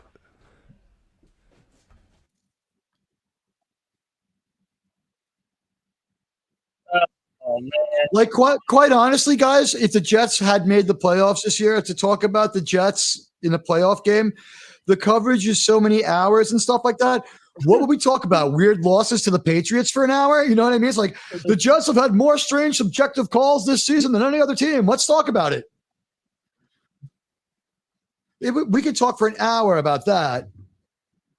The time a Jets player died on the field and was brought back to life.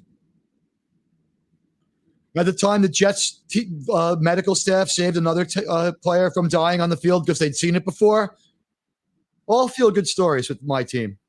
Offsides, look like second and 12. Stroud scrambling. Pass is complete. This young man has still stayed hungry despite seeing this. His pass, no jacket required, right to Phil Collins. Tonight. Whoa.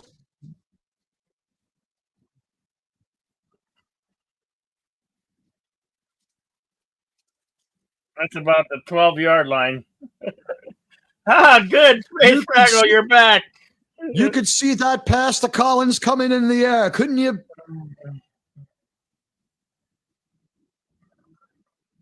First and goal from the 10 for the Houston One of those Texans. follow you and follow me and I will follow you.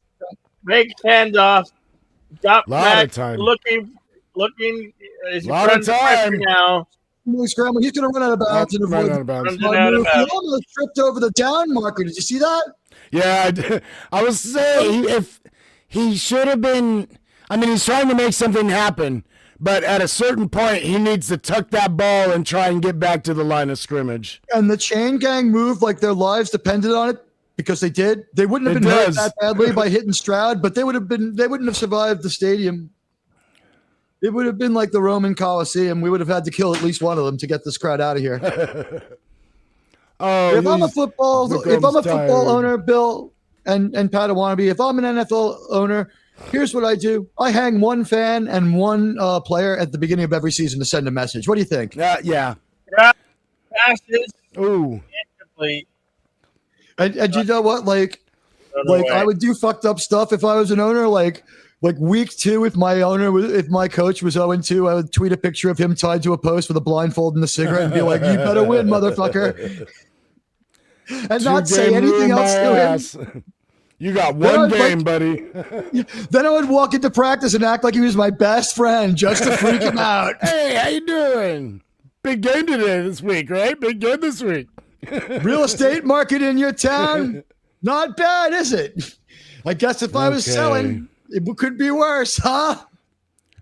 8-point game. It would be terrible if your kid had to change schools, huh? A delay game. Oh my God. Delay game. Jesus. Padawannabe, I would go to my coach, put my arm around him and be like, you're just going to disappoint your family again if you don't win this game because they don't want to move. I checked. Your kid's in 10th grade. I don't know his name, but I know that that's a painful age to move because my father hired a guy to tell me about life. I'm generational money, so I don't understand feelings. Bill, you took it off my screen. I was just trying to look and see how they got their 14 points. Or no, is it 16? What? How did Houston get their 16 points? By the way, I have did Houston miss something? Whoa, are we gonna have another fist fight? Last week we had the fight in the corner that they ignored. God, player down. Wow. So did Houston have a missed field goal or something, or a missed point after? I'm wondering how they got to 16. I think it's the weirdest way you can. I think it's a touchdown and a bunch of field goals. Yeah. I think it's one proper touchdown the old-fashioned way and three proper field goals. Well, the last one, remember when 9. Okay, yeah. Okay, I see it. Someone missed an extra point after the injury. That's what I was wondering. That's what I was wondering if somebody missed an extra point. Houston missed their extra point after the injury, with the touchdown.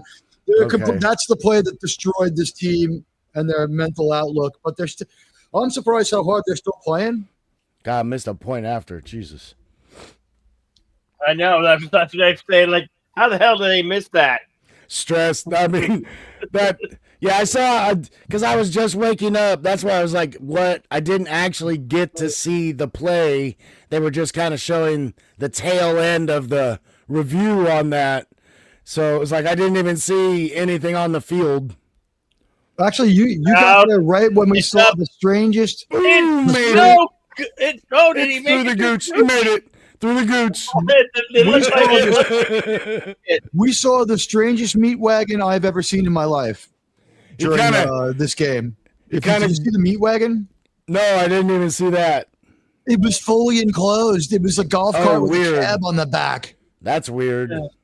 Well, he was so fucked up. Like Bill was like laughing at him in his pain, and then they cut away, and then there was like a long commercial break. Then when we came back, it was the weirdest ambulance, and Bill was still laughing at him, and they're like, "We don't think he survived that hit." And like when they showed the broadcasters looked like they had just come back from Nam, and then Bill was of course still laughing. And after they said that they wouldn't show the replay again, that's when even Bill was like, "Wow." But then we noticed that the entire away stadium was like, everybody was like bummed. People weren't even looking at their fucking phones. Everyone was just in shock, staring at the spot in the field where it happened. They hadn't moved their eyes. Wow. No one applauded when they pulled them off the field. You know how they usually do? Like it released attention. Yeah. There was no closure for this crowd, and there was no closure for this team. Stroud was crying. The crowd, the away crowd was crying. Stroud was crying. I did see that. He's a badass for coming back and playing so competitively. He's made a stronger stuff than I thought. Surround him with a great cast, but I believe that Tankwell, I believe his career is probably in great danger of being over. And in the NFL, you know, your contract's not guaranteed. It's only your signing bonus that's guaranteed. Yeah, that's why some of them are obscene. He may be out tens of millions of dollars. We don't know. His teammates are just like, oh my God, I hope he's got really good insurance. And like, believe me, they're like, wow, how did you afford another Lamborghini? He's like, I just dropped the insurance. And they're like, you're crazy. So like they had good reason. That has made it around the stadium right now. Like some of the guys like, like that conversation was like, he's insured, right? He's insured. And like, no, he wasn't. Or yes, he was. Or only half. Like people are freaked out. It's like, there's money go. Like, dude, if you think that people aren't like, if there's not going to be like $300,000 in loose change from the visiting team for his wife, he's getting 300 grand from the guy. The guy who hit him is going to give him like 30 grand. The guy who hit the guy who fell. Well, his own teammate fell on him. So that guy's going to give him like 30 grand. And the guy who hit him is going to give him like 30 grand. I'm serious. If you're a fucking quarterback, every one of your linemen gets a $50,000 Rolex or more. Your choice. Yeah. He's still shooken up a little bit, though. It looks like to me. I'm going to have to see a replay. It was the worst, man. What happened was he was starting to spin when the other guy landed on his foot. You know what I mean? He had full landed and he was starting to move. He was a full-size football guy. You know, he had made a really good catch. You can't watch it. He was built like a wide receiver. He had a perfect wide receiver build. So picture that, right? So that kind of guy, he goes down. He's like, makes this amazing athletic catch that they're not going to show us. It wasn't an all-time one, but it was a great catch, great separation. It was showing every single football skill. It was a thing of beauty, the catch. And then the guy got knocked down and like it was incidental contact, lands on him. Hands it off. Get a couple yards. He lands on him at the worst moment, at the worst place. The point of impact is the ankle. He's going so hard that he flips out. The foot is flopping around loose when he goes. And then he lands on the offending foot and it breaks the knee. So the foot was destroyed when he lost the knee. That's making me hurt. We're talking multi-season. Ooh, ow. I might not be able to watch it. I think we've seen the last play he'll ever make. Passes.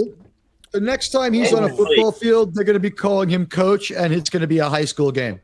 Gosh, I'm pain dancing right now. Here's the thing, man. Here's the thing. Ooh. He's going to be able to fuck and marry any chick kid or who works at that high school. It's not. He's still going to have a better life than you and me, but his football career is probably over. Will he be able to be a football coach despite the fact that he might have shot somebody and stolen 3 cars? Yes. Yes. Milk homes and shotgun. Will he have a threesome with 2 of his best players' moms? Oh, blitz coming. Oh. Whoa.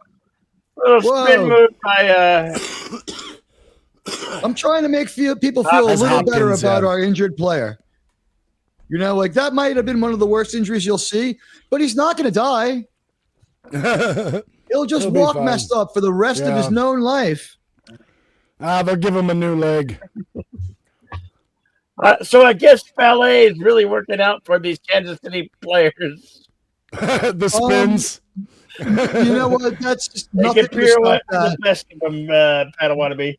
Plie, pirouette, plie, pirouette, plie, pirouette. Oh, those commercials are so dumb. No, That's like, Oh, almost intercepted though. Bill is as heartless on this one as could be. He laughed all through the injury. He laughed through the grueling replay. He laughed through the description of it. It was like when they nuke New York, he's going to be on the floor just like a team pro. We went up like a fucking overcooked hot dog. I remember that when you go, buddy. Oh my gosh. Yes, I agree, announcer. He's lucky it wasn't intercepted.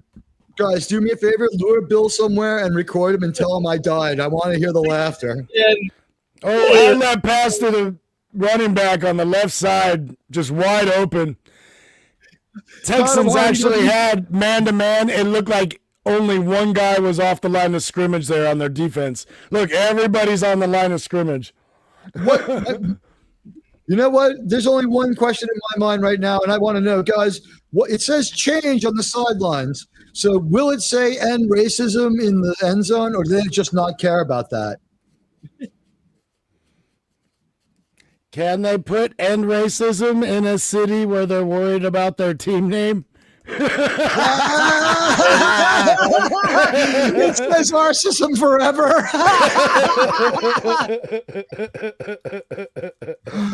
Forget about fucking the third bathroom. They have like 4 already. You can't go to that restroom. I think that's a little further down on their priority list right now. It's a pre-1967 stadium. It's got facilities. I'm going to stop. Okay, Texans definitely in the zone now. Pass is complete to Kelsey. Was that Mr. Swift? Yes. Mr. Swift! That was to Kelsey. That passed right to him.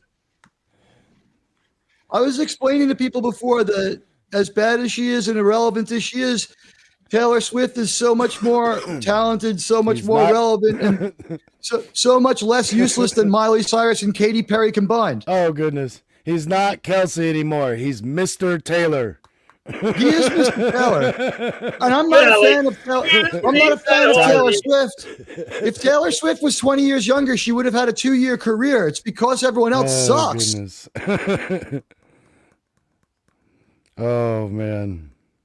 She found the formula, the breakup song. The end of MTV brought like bands that had no look back on it. Like, remember in like the mid 90s, we got like some people who were funny looking who could really play. Like Screaming Trees. They don't make it when MTV before MTV starts showing before MTV starts showing reality stuff, right? Then we get to the point where nobody wants to watch a video because it takes so long to download on our computer, and no one watches MTV and no one watches M2.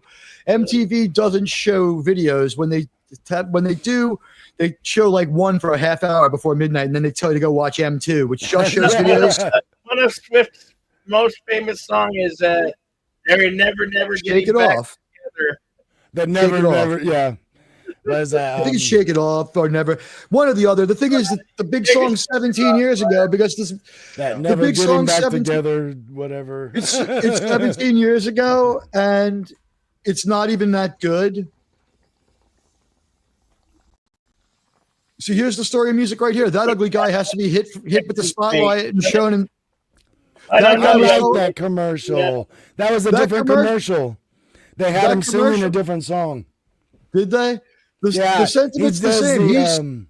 He's really ugly, but when they show him in the spotlight, you can't tell it's anyone else. It could be Elvis, and he can really sing. The commercial is sweet, actually. It shows him like he's an older guy taking this janitorial job. He goes into this office and he has a picture of himself, probably in his 20s or 30s, as a lounge singer. So he's always singing like his song when he's around cleaning. That makes it a little bit sadder, right? It's like he used to be the talent, and now he's the cleanup guy. But all the workers in the theater hear him singing, and they get wind that he used to be a singer. So they go out and buy him a tuxedo, give him a spotlight in the audience, and let him do it. I think it's sweet. It's a little bit. But you have to see the whole commercial. It's kind of Dude, sad, it's but a it's little bit sweet. sweet. I would say this, like You got to I feel bad for your Walmart greeters.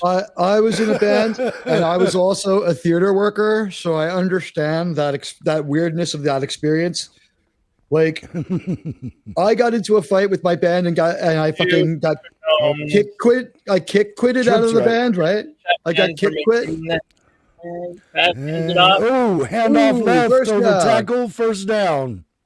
Get this one, right? So I got kicked out of a band, whatever you want to call it. It was like it wasn't going forward, right? It wasn't going forward. They got a record contract right away, and I kept being a theater worker. When I found out about it, I was painting the line on the stage so that other people wouldn't fall off. And my friend was like, X band just played Lollapalooza. And I was like, I threw the paint roller into the ocean. I guess I gave something away. I threw the paint roller away and I screamed, fuck. And then I pointed to the white line and I said, this place is sold out for the next year. 1 million people are going to be in here. I'm still the artist whose work is going to be seen by the most people. And that was my moment of cope. And I walked away and I smoked a joint. And my boss was like, what are you doing? And I was like, leave me the fuck alone. He's like, okay, jeez. He's like, make sure you take out the trash and sweep up that stage. I was like, all right. Throws at the sideline, caught and out of bounds. That was the first time I ever took out the trash with gusto, by the way. I took out 20,000 people worth of trash, and I was like, one day I'll be in the union doing this garbage because I really like doing garbage. Ah, goodness. That was good. You know, that was good offense. A life? Question mark. That's how that works. Damn. That was smart. Oh, he's got dreads coming out of his helmet. Danger. It always looks like someone killed an octopus. Yep. Handoff up the middle, caught at the line of scrimmage, leans over for 2. Don't get me wrong. It's a solid look walking down the street. You got to think about everyday fashion, but I think that I might be thinking about my life if I was in the NFL and I'd be like, I'm going to get a buzz cut till Don't need football's to get over. scalped. I need that helmet to work because I only got one brain. This hair will grow back for a while. Okay. You know what? Kansas City coming up. There's a baseball player named Glenn Allen Hill who had huge dreadlocks. Trips right. They called him the Highlander. Was it? Hollywood Brown. Great name. Great football name. He should be traded to what was his brother's name? Cleveland? Hey, guys. I don't know. I can't do Cleveland anymore. I don't suppose you know how to do Cleveland. Cleveland. Yeah, Cleveland's. It's not Seth MacFarlane. It's not Seth MacFarlane, and it's a little mid. It's a little boring, but you couldn't do a spinoff with Seth. He was doing too much work. 35 perfect homes. That's a tight formation. Rolling right, throwing end zone, tipped, and almost intercepted. I wonder, is the one episode of Cleveland that was wrapped up in the multi-show event part of like Family Guy or American Dad's that box I don't set? know. I didn't Like really the watch one episode of the Cleveland show that completes the trilogy of Twister, right? Is it called? No, it's called Nor'easter. I don't know. Hurricane? I don't know. It Sorry. hits everybody. This one, I'm not knowledgeable about those shows at all. Well, Cleveland moves to Virginia, and the hurricane hits Virginia where it gets American Dad and Cleveland, and then it gets Peter. Oh. 27-yard field goal. It's up to the goose. It's good. Well, Houston actually able to put a little bit of defense together, kept them out of the end zone, but they're starting to reach a little far right now with only 5:18 left to go. The hurricane ends in Quahog with the wave of destruction leaving Cleveland and Stan Smith on Peter Griffin's lawn, where he immediately grabs Stan Smith's gun and uses it to shoot Cleveland because he doesn't recognize him and thinks all black people look the same. Yeah, he's threatened. That's the end of that event. Okay, Clearly Cleveland survives. I do hope they can do something about this drug advertisement. I would love for this stuff not to be on television. You know what? Some of these drug commercials, it's like they invoke a snicker. They don't take it seriously. But let's be honest. Some of these things, like the plaque psoriasis commercial, they're like, it takes them 3 seconds to go, there's this chemical that can make your plaque psoriasis go away. Then for the next 27 seconds, they're like, do not take it pregnant. Do not give around children. Do not touch children. You'll be radioactive. One commercial had a radioactivity warning. I am so sure it's don't blow your load in your lady while you're on it. It's radioactive. I'm so sure it's to like get rid of your plaque psoriasis. So some of these things don't even need to be advertised. What needs to be advertised is that like there's only this many risks. They need to have the commercial just so the lawsuit will be like, we had commercials. 97% of our commercial was a warning. We only have to pay 3% of the negligence fee. That's seriously the only reason they have commercials, because some of these diseases, if you have the condition like insulin, you will find a way to get it. Dude, I have a friend who was on heroin. He was on heroin. Like, I couldn't hang out with him anymore. You know what I mean? He'd become a total junkie. I saw him. He had turned his life around. He was totally fine. Okay, that commercial makes that's an Instacart commercial? It was made for the internet and ended up on regular TV. Oh, my God. That's ridiculous. Seriously, the guy in rehab, he had a job. He was the only heroin addict I knew with a job. He was an IT guy. And like he got it together and he had enough insurance. He finally did the work. When he was off heroin, he got the stuff to get rid of plaque psoriasis. And he's like, yeah, nope. The only reason I stay recovered is because of that, man. I would go right back. He's like, I had to have like 10 years before I had to face that again. I'm like, why? He's like wearing long sleeve t-shirts. And I'm like, we lived in New York. It was only a couple of months a year. He's like, you don't understand. You have to have it to understand. I'm like, I guess, because the commercial's like, you'll glow and you'll have cancer. And it's a terrible set of side effects. Comes out to the 26th. The side effects are terrible.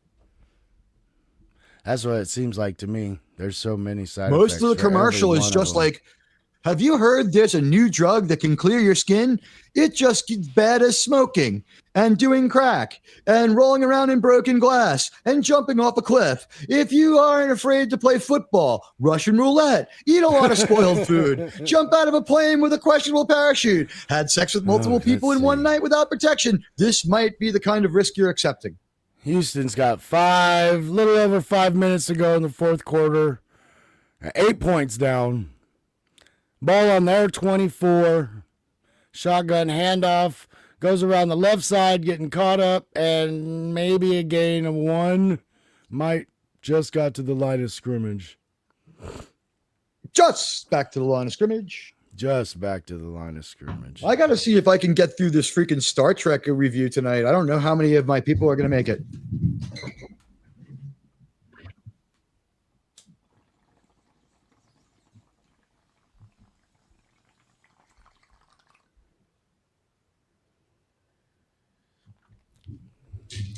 Now shotgun again, motion across the middle, stretching out on the right side, dropping back, rush, throws forward, long ball, out of bounds. Had one guy deep.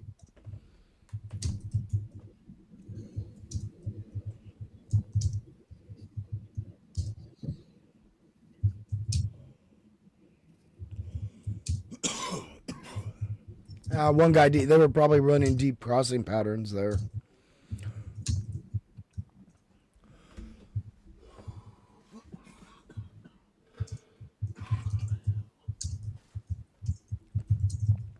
Trips right. Shotgun. 4 down linemen for Kansas City.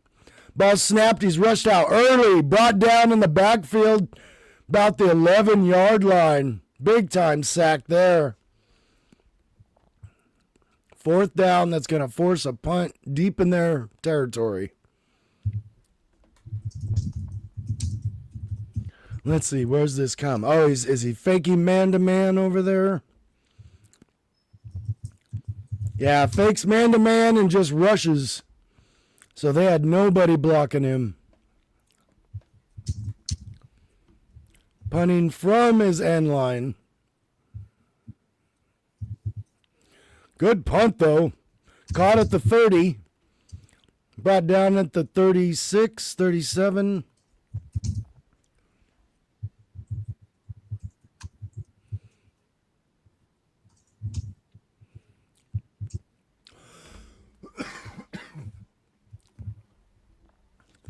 Oh, funny. I don't know. Jedi Bill? Outlaw Bill? God dang it.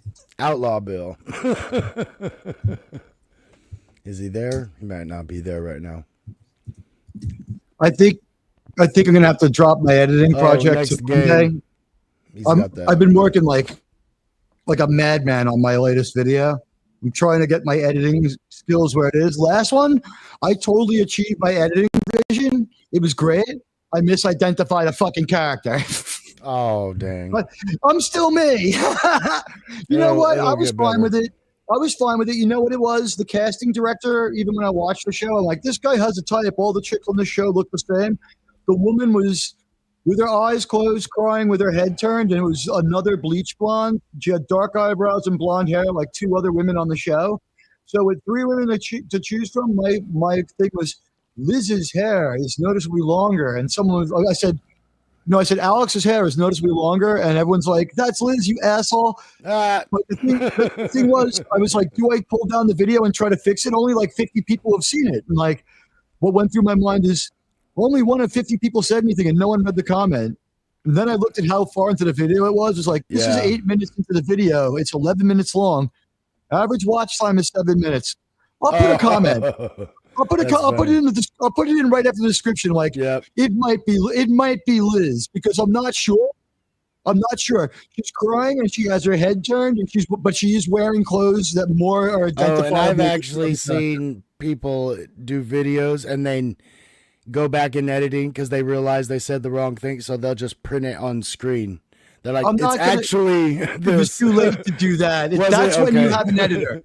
That's when you have an editor or a good enough AI to watch it and do it for you. Because when I write a script, and I found a way to fuck this up, I write my whole script, and then I write. I have a formulated prompt.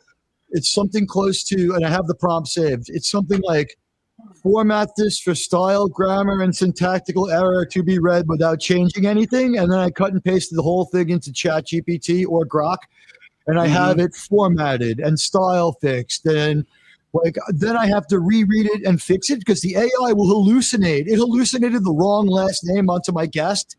And I'm like, well, it's just one guest. I'll be okay. And I'm like, while I was thinking, I did a bad read on it. And so my apology was that I was so embarrassed. Hey, I'm back. I'm sorry. I had to. Welcome back. Okay. Take you for a potty break. I just had a question, but we're all right. I can still ask it later. Go ahead and ask it. No, it's not about football. We had a second there in time, so I was going to ask it, but I'll wait. Don't worry about it. My story's over. So, Bill, have you had a chance to watch that show, Blue-Eyed Samurai? The what? Blue-Eyed Samurai on Netflix? No. Is that like the next Karate Kid? Well, it's just an animated samurai show, but right in the middle they throw, or like episode 7 out of 8, they throw in a Japanese version of Whom the Bell Tolls. Wow. I was like, right on! Cool. That's kind of cool. It's like the big climactic fight scene. It's all. I was like, yeah! That was so cool. They got the gong and the bells in the background. Later tonight, we are going to have a very festive Christmas karaoke. Okay. Humbug. Watch my Star Trek show. What's today? Sunday? Shit. Yeah. Saturday. Saturday. Is it? Okay, that works. Saturday. Yes. Here's the thing. Bill and I are only on for 3 to 5 hours. There's time to watch us both. There's only, a slight overlap in both our shows. I was thinking I had something later, but I don't.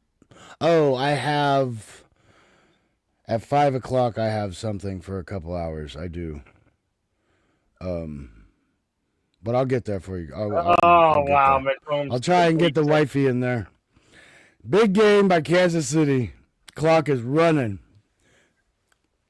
I'm covering the next game here too, so Yeah. I'm wondering. I've got a lot of work today. I've seen this new YouTube thing to get a large bunch of concurrence. Here's the trick. I've seen this a few times. Maybe Bill's seen this one. It's almost like a karaoke thing, but it's like you put all 10 slots, you fill them on your Streamlabs. So you have 9 guests and you just talk to whoever randomly. And it's like, that's 9 concurrence for you right there. First and 10 for McCombs. On the 39, handoff up the middle, got room. Ooh. Gain of 7. Thought that might have been a face mask, but I think he just got his shoulder pads there. Would anyone want to try to sing Good King Wenceslas? Go ahead, boys. It's free. That's a song? It's a fun but kind of dumb Christmas song that brings out the stupid in everybody. If you're an American, if you're British, you could probably take it seriously. Man, very serious. It's like singing New York, New York in L.A. Or We Love L.A. in New York. Or wearing L.A. gear in Manhattan. There is no more L.A. gear, is there?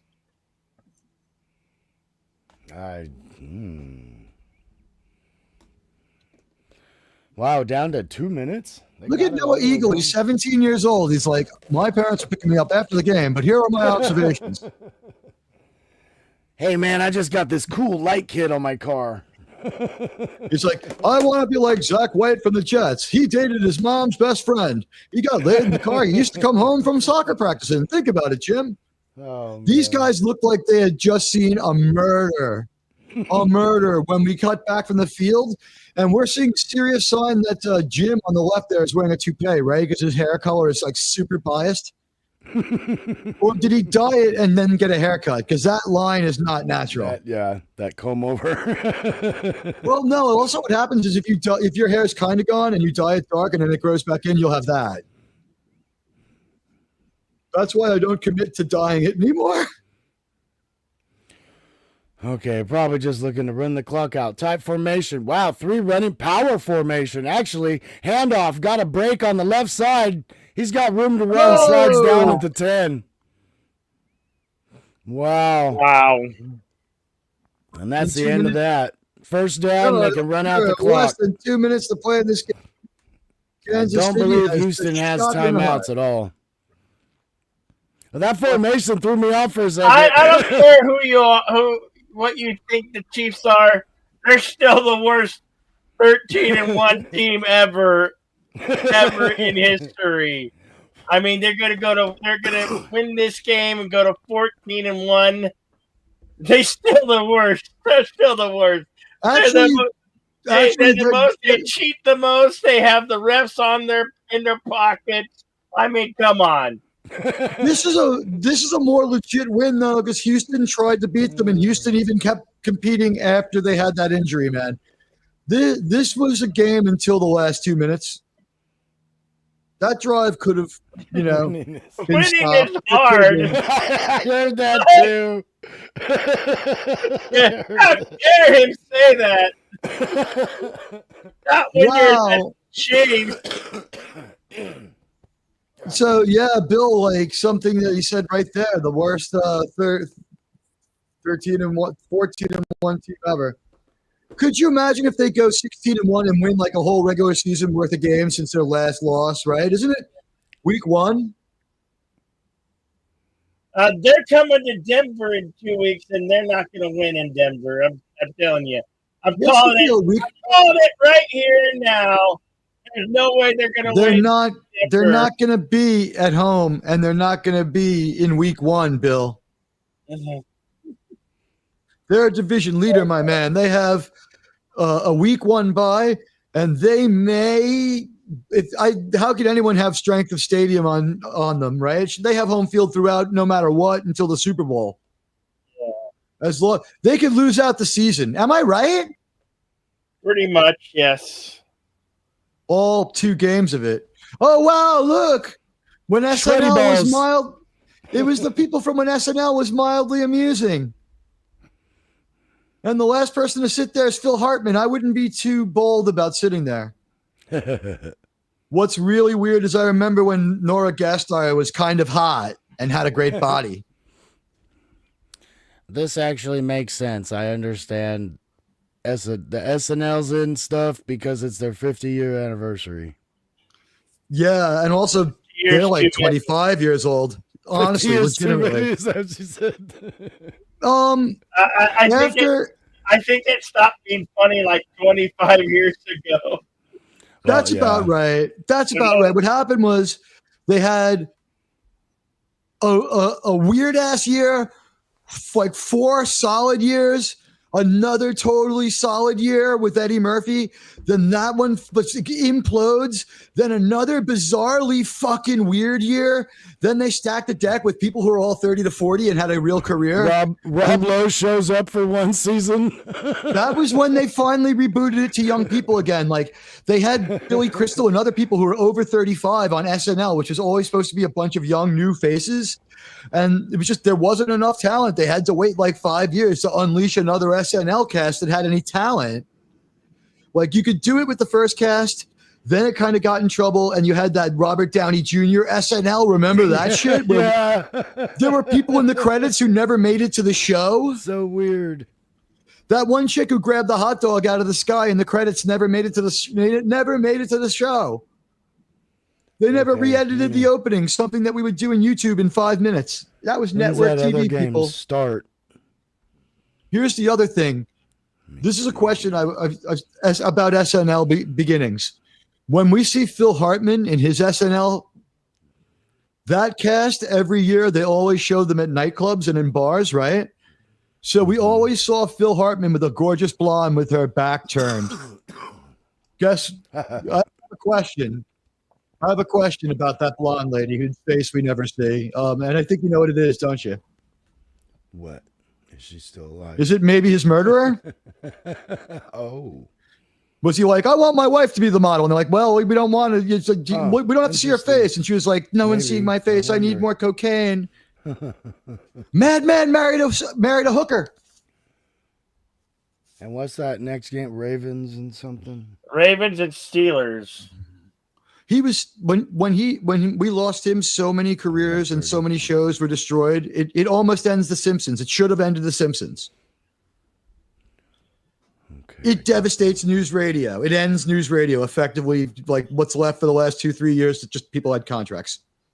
Yeah, we're gonna keep the game on. The Baltimore Ravens coming up against the Pittsburgh Steelers. Should be a doozy, but we're gonna change studios, and if any of you guys want to head over there, I'm gonna put the link. Link's already there. Yeah, I'll be there in just a sec or a couple minutes. I gotta go inside and check. Yeah, no worries. Some coffee, no worries. No worries. Right. I'll see you after the post game. Yeah. I'm gonna hang out for a little while. I'll tell you what. I'll be here till the bottom of the hour, Padawan. That's not enough time, as they say in radio. That means half-assed. All right. Well, we're gonna end the stream here, but we're continuing the broadcast. We're gonna just switch studios, and we're gonna go to the next studio for the Steelers game. Steelers Ravens coming up. Lester, we'll see you at the other studio, man. Put the link in your chat. Oh yeah. Yeah. There's a thought. Hey, everybody. It's your buddy, Admiral Teague. Are we still alive? I can't even tell. We're still alive. Hey, everybody. It's your buddy, Admiral Teague. Check out my channel, too. I got a Star Trek show coming up tonight at 9:30. We do shout-outs here sometimes, once in a while when we remember. Thanks to all of you for making us the greatest sports network around. Charge up your phones. You got a few minutes. We're going to the other studio. The link is in the chat. And we're going to pee in a jar. That's what sportscasters do. There we go. There's the link. There's the link for the next broadcast. It's called Broadcasting 101. All right. We're wrong studio. Wrong studio. Okay.